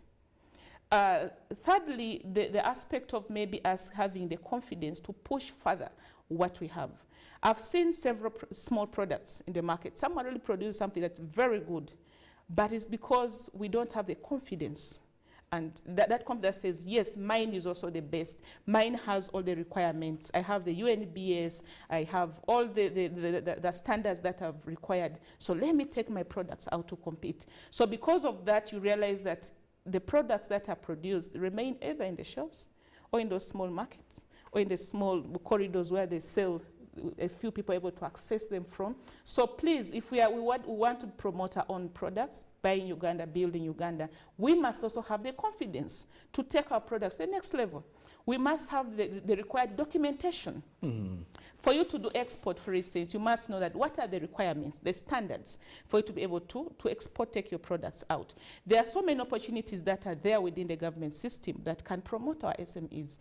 But because people are not informed, people have limited information, people have limited capital, some of them, because the resources at hand are not really adequate to take the product to another level. So they remain in that stagnant position. But it's because sometimes we even don't knock further at the doors. Financial institutions have these resources.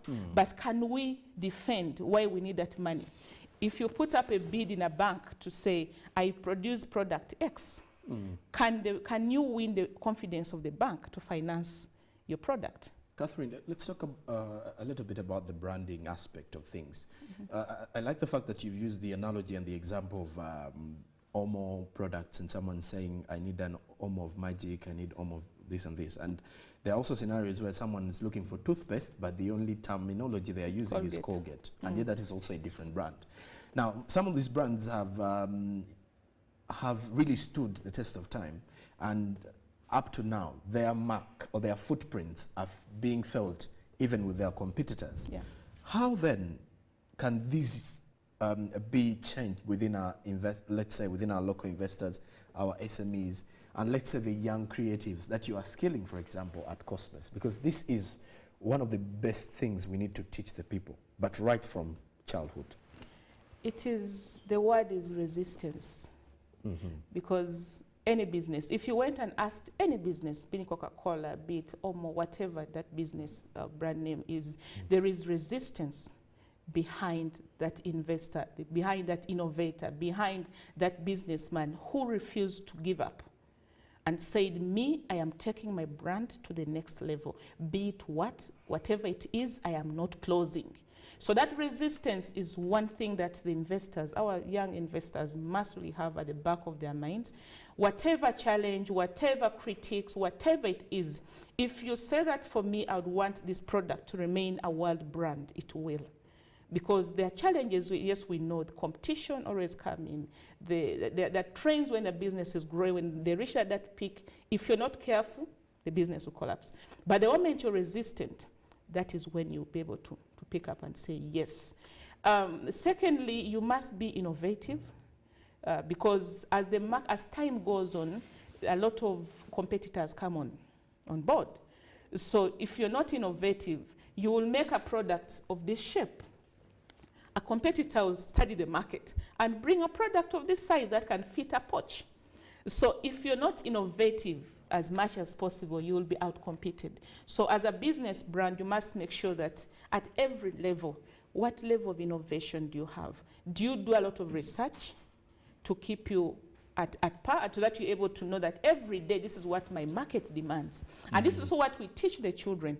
If you're going to produce, let's say for instance, you're in the poultry, like what I mean, rabbitry rearing, you must know first of all, what does it take to rear these rabbits? But also secondly, what does the market demand? Because nobody would want to start buying, let's say, rabbits as a whole, which is not packaged. So if the market demands ready packed and packaged rabbit meat, that's what you should go for. And then you should have to know, if we are going to do preservation, for instance, what does it take? Am I going to put a fridge? Am I going to distribute to supermarkets? Am I going to put my own small store where I can sell these products from? But it all rotates around the aspect of innovation, research, resistance. Okay. And understanding the market, you mentioned something very critical there, understanding the market trends. Yep. And interestingly, is that many of the SMEs have got the chance to understand and read the market. Because when you look at the kind of businesses many do, allow them to be flexible and try to change season per season.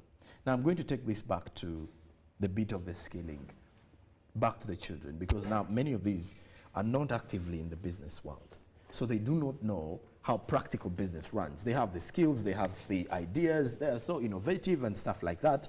But one wonders though, again, during these trainings, do you give them the chance, you know, do you give them the signs of telling that now this is the available market trends? Because you have to be very, very mindful about the trend so that you don't make or count any losses. Yeah. Is there any prediction that my viewer today can also know that, okay, now this is a little bit predictable, that at least with this particular season or not, there are certain products that are not going to sell and there are certain products that can sell?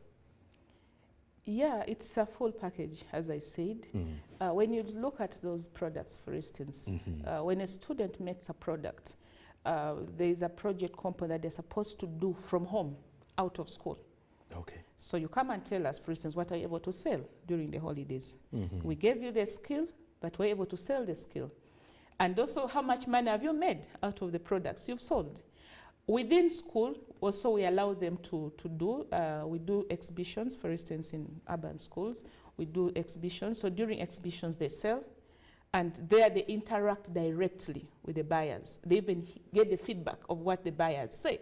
Because some of them say, your product is like this, your product is like this, this is, it is expensive, this is. So when they come back and tell us, no, you have to sell. Because you took a product to the market, sell. We also have other products, like, for instance, tell them, get a market. Whether if you're in the school setting, we want you to get market for the products you've made. Why do we do that? It's because the environment where you are, regardless of where, in the school setting, within the community, it is a market. So why we trigger that mindset to check is to say, go and sell this product, whether to your fellow children or to the other children, is to test their ability. And that's a bit for someone to be able to move outside the zone. But also to challenge themselves and say, yes, I'm in the school environment. We have our fellow children. Are they really going to buy? They buy, surprisingly. So you push them hard and say, oh, actually they bought all my cakes. They bought all the material. I made some small poches and they bought them. We've made chapatis. They brought them. So that's where the genesis starts from. That for this child to be able to understand what the market is and the challenges and the potentials, they must start with their environment, where they are, before they go to the next person. Okay, and let's now talk about the most interesting bit of things, marketing. Marketing is seen as, the art of you selling a product. You can sell a service, sell a product, but letting the world know of what you have. Yeah. Now, in such a situation, many of the, local traders in Uganda are facing that bit of the marketing, not only because of the cost it carries with them, but then also the bit of selling the product and people appreciating it. Like I did mention earlier, is that at times the Ugandan market is tricky. Some Ugandans would rather buy a product that is made away from their own country than what they see being produced here. Now, the aspect of marketing comes into play because you have to convince this person to buy your product. How best should we pick up our marketing? Like, how best can we enhance our marketing skills? It is the aspect of the customer interest. If I've known where the customer's interest falls or lies, then the next thing will be how. How do I get this customer? I give my personal example. When I used to be in school, my mom used to have a restaurant. And I used to, every holiday, every time I'm at home, I would work in that restaurant. So what I realized was that when people eat food, she would serve the ordinary food for people. So what I decided to do was to buy avocado as a side. So when you come and, if I'm the one serving you, I'll tell you, I'll give you a kedo. In the morning, I started to buy, actually as in a district that was Ajumani, where it was cut off from, of course, being in a rural district. So I had to make friendship with the people of the buses. And I spoke to, the first bus guy I spoke to, because I used to know some Luganda, so I told him, Uncle, I want you to bring for me Kampala bread, the buns. Because, of course, those buns by then were selling $2.5 a package. So I tell Uncle, help me bring for me. And then I asked my mom to give me 10,000. So she gave me the first capital was 10,000. She gave me 10K, and I went to this bus guy, gave him the 10K, he brought me only four buns. And remember, one band is 500 shillings. So me, what I would do, I would get the buns in the morning, get some cabbage, one egg, and cut and put inside. So when the customers come for tea in the morning, I'd say, I have a better breakfast for you. So what's a better breakfast? Then so first test it here. So then the customer would give me 2,000 for a band of bread, like a cabbage, because I'd buy cabbage of 500 and it serves me all the entire packet, the 4 packets of buns. So I'd sell at 2,000 shillings. But also because they saw this was a small girl, a school-going girl, so they would buy without any issues. Customer Joe, you give us. And I would raise my tuition, actually, the secondary school tuition. That's how I got it. Okay. Primary, I was in UPE school. So that's the same spirit that if children can have that level of innovation, then the market aspect can be easier, because if you've understood the market interest and that unique service that you can come out with. Yes, everyone is preparing breakfast in the market. In Ajuma, they used to do cassava and paste. But for me, I brought buns. Mine was different.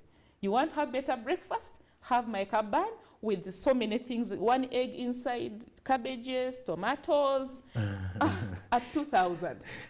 Let's get back now to Cosmos here, Catherine. Yeah. On the bit of the skilling, have you, if you can share with us your bit of the success stories and how far you've gone with different schools, which schools have you worked with, and which projects have you been taking to different schools?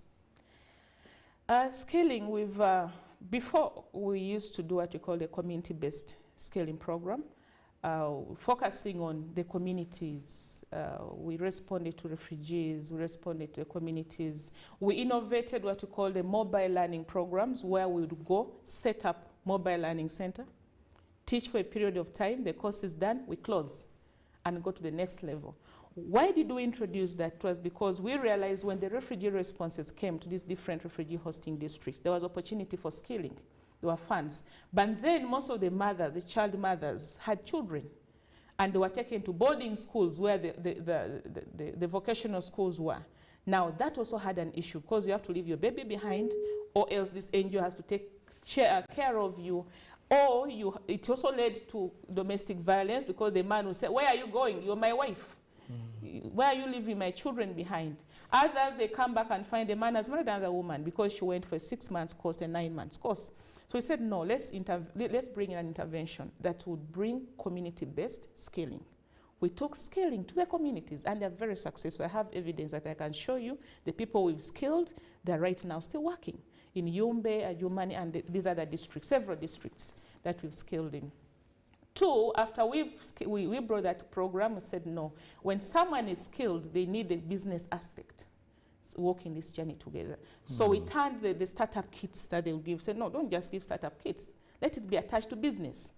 Whatever kits that you're giving should be able to translate. Otherwise, they'll sell the product, whatever you've given, and they'll go back the same state. And that has also worked. We've had a number of them, and up to now, even up to this time, we still skill, we still do community-based skilling, but that we do in partnership with organizations. Now, getting back to the schools-based skilling program, of course, looking at the post-COVID impact, that especially in the rural settings where there are so many school dropouts because of either teenage pregnancies, but also resources, because parents do not have these resources to keep their children in school. Thirdly, it's because of now the current trend in the market that, you know, I've educated, I have 4 children, I've educated 2, and they're all home. So some parents actually start losing the hope in actually, why should I even educate children? It's expensive. So we said, no, please, let's incorporate scaling so that this child is made relevant. First of all, to themselves, but also to their parents.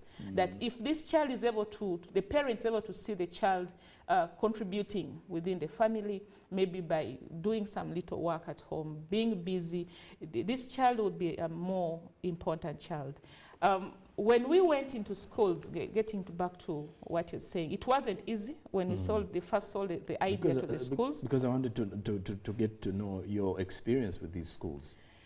It was one of the most difficult things, because for us, our vision was to, first of all, make skilling the most affordable program in the country. Because yes, there are so many questions that people say, you know, it's expensive. It is very expensive to run a program. Schools were not able to run these programs. We did a lot of interface with schools where parents were paying previously. Because when the government first came on board, 2020, when saying that now the skilling should be part of the education system with the new curriculum. Yes, many schools took up the program, but they were not skilling. And they were charging parents. Some of them were really charging exorbitantly huge amount of money. So a parent will look at the normal school fees and the skilling school fees. It became another miracle. So someone would say, I don't want my child to be skilled. So he said, no, skilling is possible with the as cheap, as low as possible cost. You can skill. So we had to start sampling to the schools. So please trust us, give us an opportunity, we train with you at as lowest cost as possible, so long as the material costs are able to come out. These costs can come out. We start with the schools, and it was a miracle. I remember the first school that we engaged with, the director said, he made a statement, but then, these are workshop, things of workshop, you come and train one day. You mean it is real vocational skills? We said yes, after we set up, because we went to set up in the school. We gave them the timetable. We had to be on the timetable that every week, each class must have skills component, vocational skills. So it was run, and he was shocked to see what we were running. So it was not easy, but of course, this is something we know, something we've done, and we know it is possible. So we took on one school, another school came on board, the third school came on board, the other schools started coming on board, seeing what we've done. And then we also had to go to rural schools to sell up the idea, because remember, in the rural schools, it's not easy because of so many factors. So we told them it is possible, and we've set up. And in one of the farthest districts in this country, we have vocational skills running within the schools. Parents could not believe, because when they said, no, it can't be. At as low at that cost of 30, 20,000, how do you run a skills program? And when we ran, they said, it is really possible. Okay. You can call or send text on 0709602592. That number that you're seeing on your screen. We'll definitely be picking some phone calls for those of you who have questions for my guest this morning, but also for any person out there who's asking a question or who has an opinion or comment on our conversation this morning. You can share via WhatsApp or via SMS, and we shall be getting to read those comments. Now, Catherine, we are having a long holiday coming up, and schools will be breaking off a few weeks from now, I should say, because the month of November is almost coming to an end. We are heading into December, the festive season, and the whole month of January. All these children are going to be at home. There are programs by Cosmos to ensure that the parents can take their children up for skilling. There are designed skilling symposiums where the children can go and be part of these programs as well. What have you prepared? Yes, of course, we've not done it in a very countrywide, but at least in a few areas where we are. Okay. We have programs, about 3 different types of programs. We have one which is a short program that's about from December up to the time the schools open up. So a child will be learning up to that time, different products. And then we also have those skills that are for longer holiday students, senior 6 vacists, those who've graduated but they are home. We also have those programs that already we're running for people to apply for. And then we have those that are for about 1 year as well. So that's a more comprehensive program. So for those who are holiday makers, you can do it about 2 holidays, but longer holidays, so that you're able to get the best skill out of it. So let's say the December, January, Feb holiday, and then you come back again around that same time to have this. So your children can come and run and attend to these programs. But also we are discussing with schools where we're already teaching to make this part of the learning centers, so that the children around those localities can come within the schools and learn from there. Okay, and but besides that also, you know, I've always wondered what happens after the students have completed these, let's say, simple skilling courses, simple skilling programs. Have you got a mechanism under which you follow up on, let's say, if there's a cohort of students who are in high school that you had, let's say last year, and they were in A level and they are completing? Have you got any way you follow up on what happens next, or it's something under the dugouts that you're working on?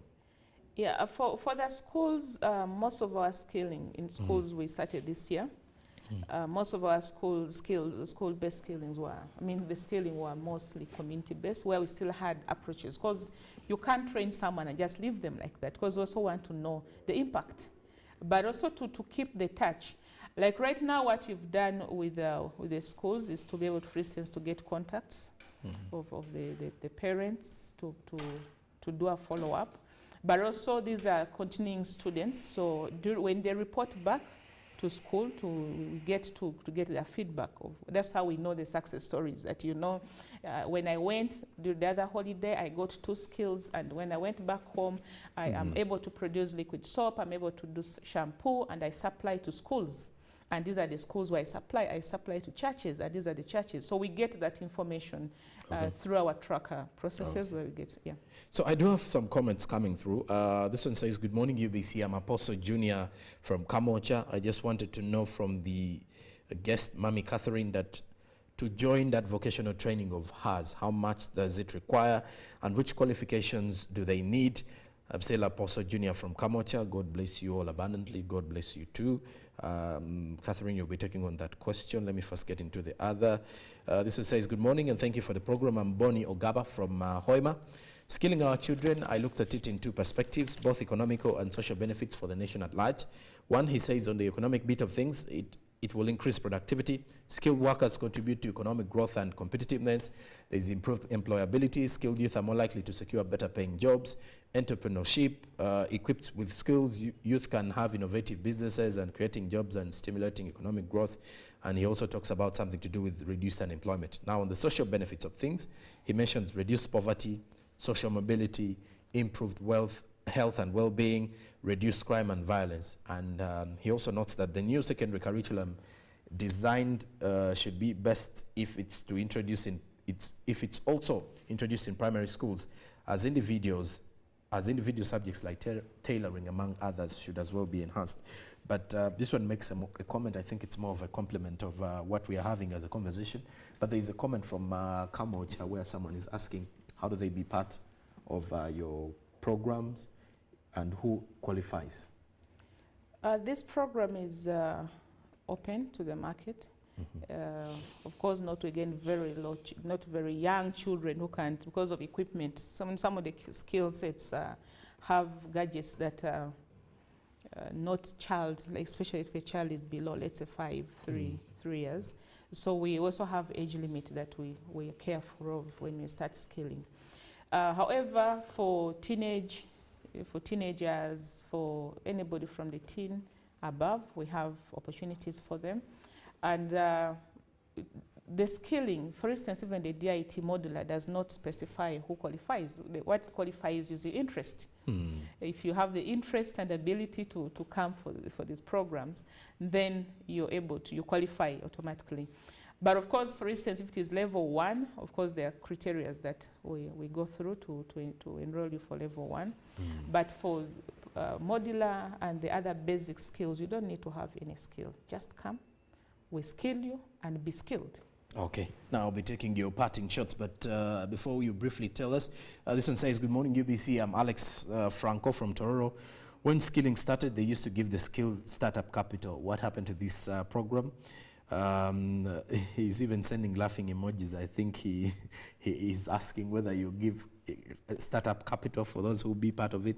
Then this one says, I'm teacher Faizo in Chengera. Could Madam Christine give us a contact so that we can talk to her? This is a teacher who is asking. Maybe he's someone who has bought the idea. But that said, if you can share your number as well to the viewer and then your parting shots. Yeah, startup capital, I think that was must have been beneficial, because we've ever done project-based scaling where we skill, and then we also give startup kits. But of course, those were mainly donor-funded. But if where the donor is not, the country must run. Okay. Where there is no external funding, we must be able to continue running. So for us, the point is not first having a capital from somewhere else. Okay. Your own capital. You can start by yourself, be skilled, sell the skill you have to get capital. I used my skill to get capital. Okay. I had nothing, but I used my own skill and I got capital to be somewhere. So you can equally do that. It's just a matter of the mindset. The moment we believe that everything should be given to us, we will always remain in that mode. So please believe in yourself, go further, challenge yourself to the next level. You will be able to get the capital you want. Okay, before we even get your number, I still have more comments coming through, and let me first get through them, and maybe you can answer some of them. This one says, where are they located, and do they have branches elsewhere in the country? He didn't leave the name, but he's asking a question. Besides that, there's this one saying, hello, thank you, UBC, for hosting Catherine and highlighting her efforts in introducing skilling programs at KSS in Yumbe. This initiative has been truly impactful. Students are now more engaged with no evening loitering as they focus on skilling classes. We've also seen an increase in enrollment, making it an excellent tool for student retention. This is George, a parent from Yumbe. I think George is thanking you for the efforts. This one says, good morning, dear. My name is Apili Jolly from Kamocha. Really need to know the procedure to join the exhibition and how can the holiday makers be part of. Please tell us the full package. This one says, thank you for the show with Catherine. This is Oyo Alosio from Mbale. Thank you for your effort in transforming the lives of our people. But the challenge comes in that our youth can gain these skills but later become taken away by other things, worst of all, spending a lot of their time on social media, gambling, and sad of all, our young girls, they get pregnant and ruin all their skills. Now, on that bit of social media, I am one of the people who knows that with social media, if someone has got a good skill and a very wonderful innovation, they can easily market their products. I don't know how the young people or the children can leverage social media for their own benefit and use it to promote their skills. On your side of things, what do you think? Social media is very important, and it's almost a free marketing platform. Okay. I do quite a lot, as I call myself a female, like the hustler, because I've done some sales. For instance, I had to cooperate with, for instance, car selling companies to sell up cars. And how I did that was, I first of all asked myself, if I have 500 viewers, my status, who view my status on daily basis, how can I make use of this? So I started posting. The first car I posted, I got 50 responses, just one car. I went to a board and told them, I can market your car. They said, really? I said, yes, just commission. Every car I market, I need a percentage. So what they told me, okay, if it is like that, we are going to give you a chance. So they gave me a chance. I posted the car, and the first car was bought in just 3 days.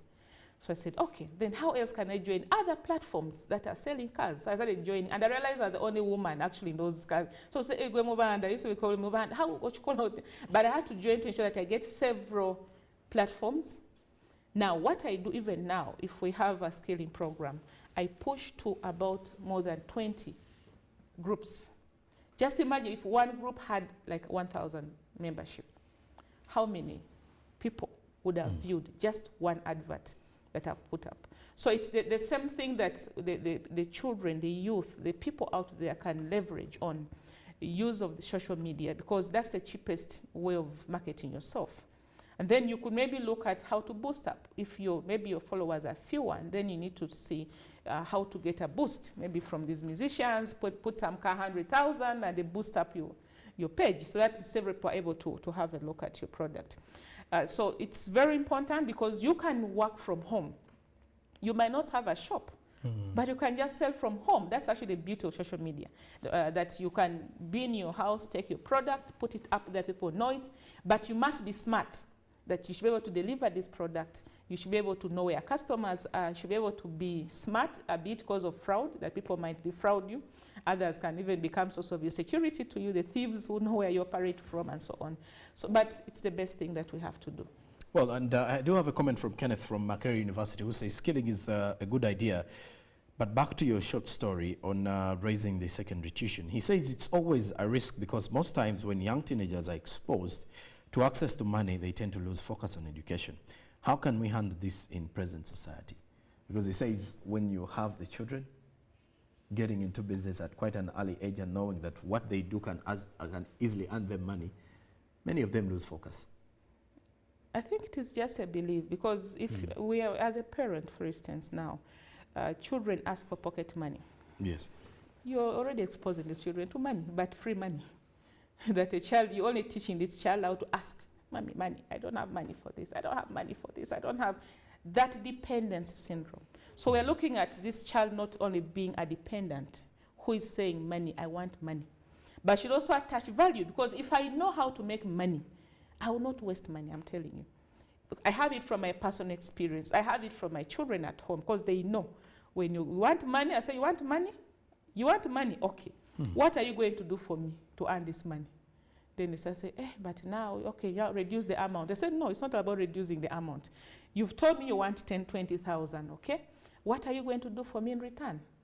During holidays, are you going to look for something to do? And then I realized their demand started reducing, because they say, you know, if I worked for 1 hour and they're giving me 10K, me, I'm not going to start asking you. So we have to teach our children that this money you're demanding for is worked for, is not gotten for free. And that's where our challenge is, that most people do not know the value for money.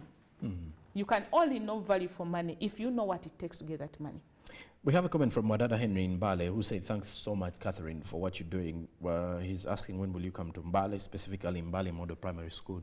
So I think this opens up a broader conversation on what plans do you have to reach out to various regions. Do you have a roadmap, for example, for 2025 on the areas you're supposed to be, so that the viewer gets to know? Yes, we do, because being a national organization, but also one of our intentions is to support popularizing skilling in effort to support the government efforts of skilling Uganda, building Uganda. Would want, of course, right now we're in Central. We've gone to some West Nile region. We've gone to, actually, there's some bits of Lira. We have some schools already that are responding. We have a school in Kamwenge that has already expressed interest. We're in discussions. We have some schools in Uganda that already we are discussing with. So of course we can't be there everywhere at this, but at least we have a roadmap that would want 2025 in Southwestern, a number of schools to reach. In Central, a number of schools we would want to reach. In Eastern, the number of schools. In Northern, the West Nile region, the Karamoja region, we're already having that. We have that roadmap. Okay, and I'll be just taking two other comments here as we're winding up with our conversation. This one says, good morning, Madam Batio, Catherine, and UBC. It's a very good discussion. I may have school dropouts and vulnerable people that would want to send for such skillings. Where are the branches and location and the cost for a boarding section, if there is? Please, I need your guidance. This is Bako Rose Ezabuku from Arua. Thank you, Rose, from Arua. We are getting to Arua come first term, because we already have schools in Arua. And we're discussing with the schools to put in programs for out of school during the holidays, but also weekends, because that's when we can promote return to school. The person you saw from Yumbe has very high school dropout rates, and you've already heard from a testimony that their children coming back to school. And I interact with some of the children who say, okay, there is skilling, I'm coming back to school.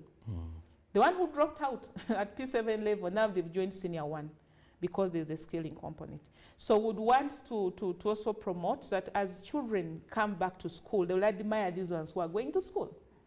So that one who had lost interest will come back and study. But also because we want the other conventional education program, it's very good for making someone's brain thinking and the rest of the market access. So we want the skills and the other education program to work, to move hand in hand. So for Arua, we are coming in first term. We don't do a boarding program because our programs mostly a community-based approach that people come and go back home. We have a center in Kanyanya, that is in Kampala, that's after Chevando, where we have already intakes. And Sunday, we're discussing with the school to put within the schools. Around Gayaza side, we're also discussing if we can put within the school where the people around there can come and learn from. But of course, for more information, you can call us on 039 3206 201. 039 3206 201. We can be able to get you more information on that. And well, of course, like she has mentioned, 039 3206 201. That is the number where you can call them. and be able to access these services, and also try to have a memorandum of understanding where your school can also be part of this skilling program by Cosmos Uganda. Now, my guest this morning has been Catherine Batio, who is the team lead at Cosmos. She's been joining us and giving us more about what Cosmos does, but also taking us into various conversations of how best we can skill the nation as we prepare them for the Buy Uganda, Build Uganda, not only from the perspective of the small and medium-sized enterprises, but also from the bigger basket of the young ones that are still in school. Again, thank you very much for joining us. You're welcome. If we are securing the country, the future, secure the future by skilling the child, because this child will be a productive Ugandan. Oh, just a quick one also. Is there a program for inclusivity where you have persons, let's say, with disability who are also included in this? Yes, we do. Being that we're an organization, a skilling organization, we have all that in place. We've done it before. Like we have a school where we have a child of special need, and that child cannot do things on his own, but he's doing carpentry.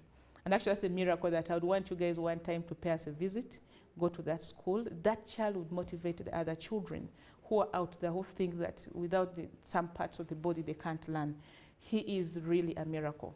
Carpentry for a child with special needs is really one thing. But also we've tasked them to innovate a solution for that child. So they are doing all what it takes to get a solution for children who have similar cases within the community using their skill.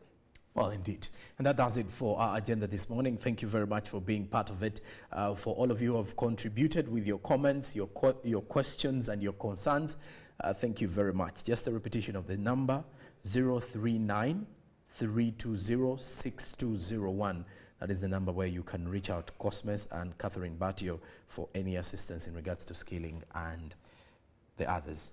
Well, for now, coming up will be Good Morning Uganda Extra. Stick around for more here on UBC.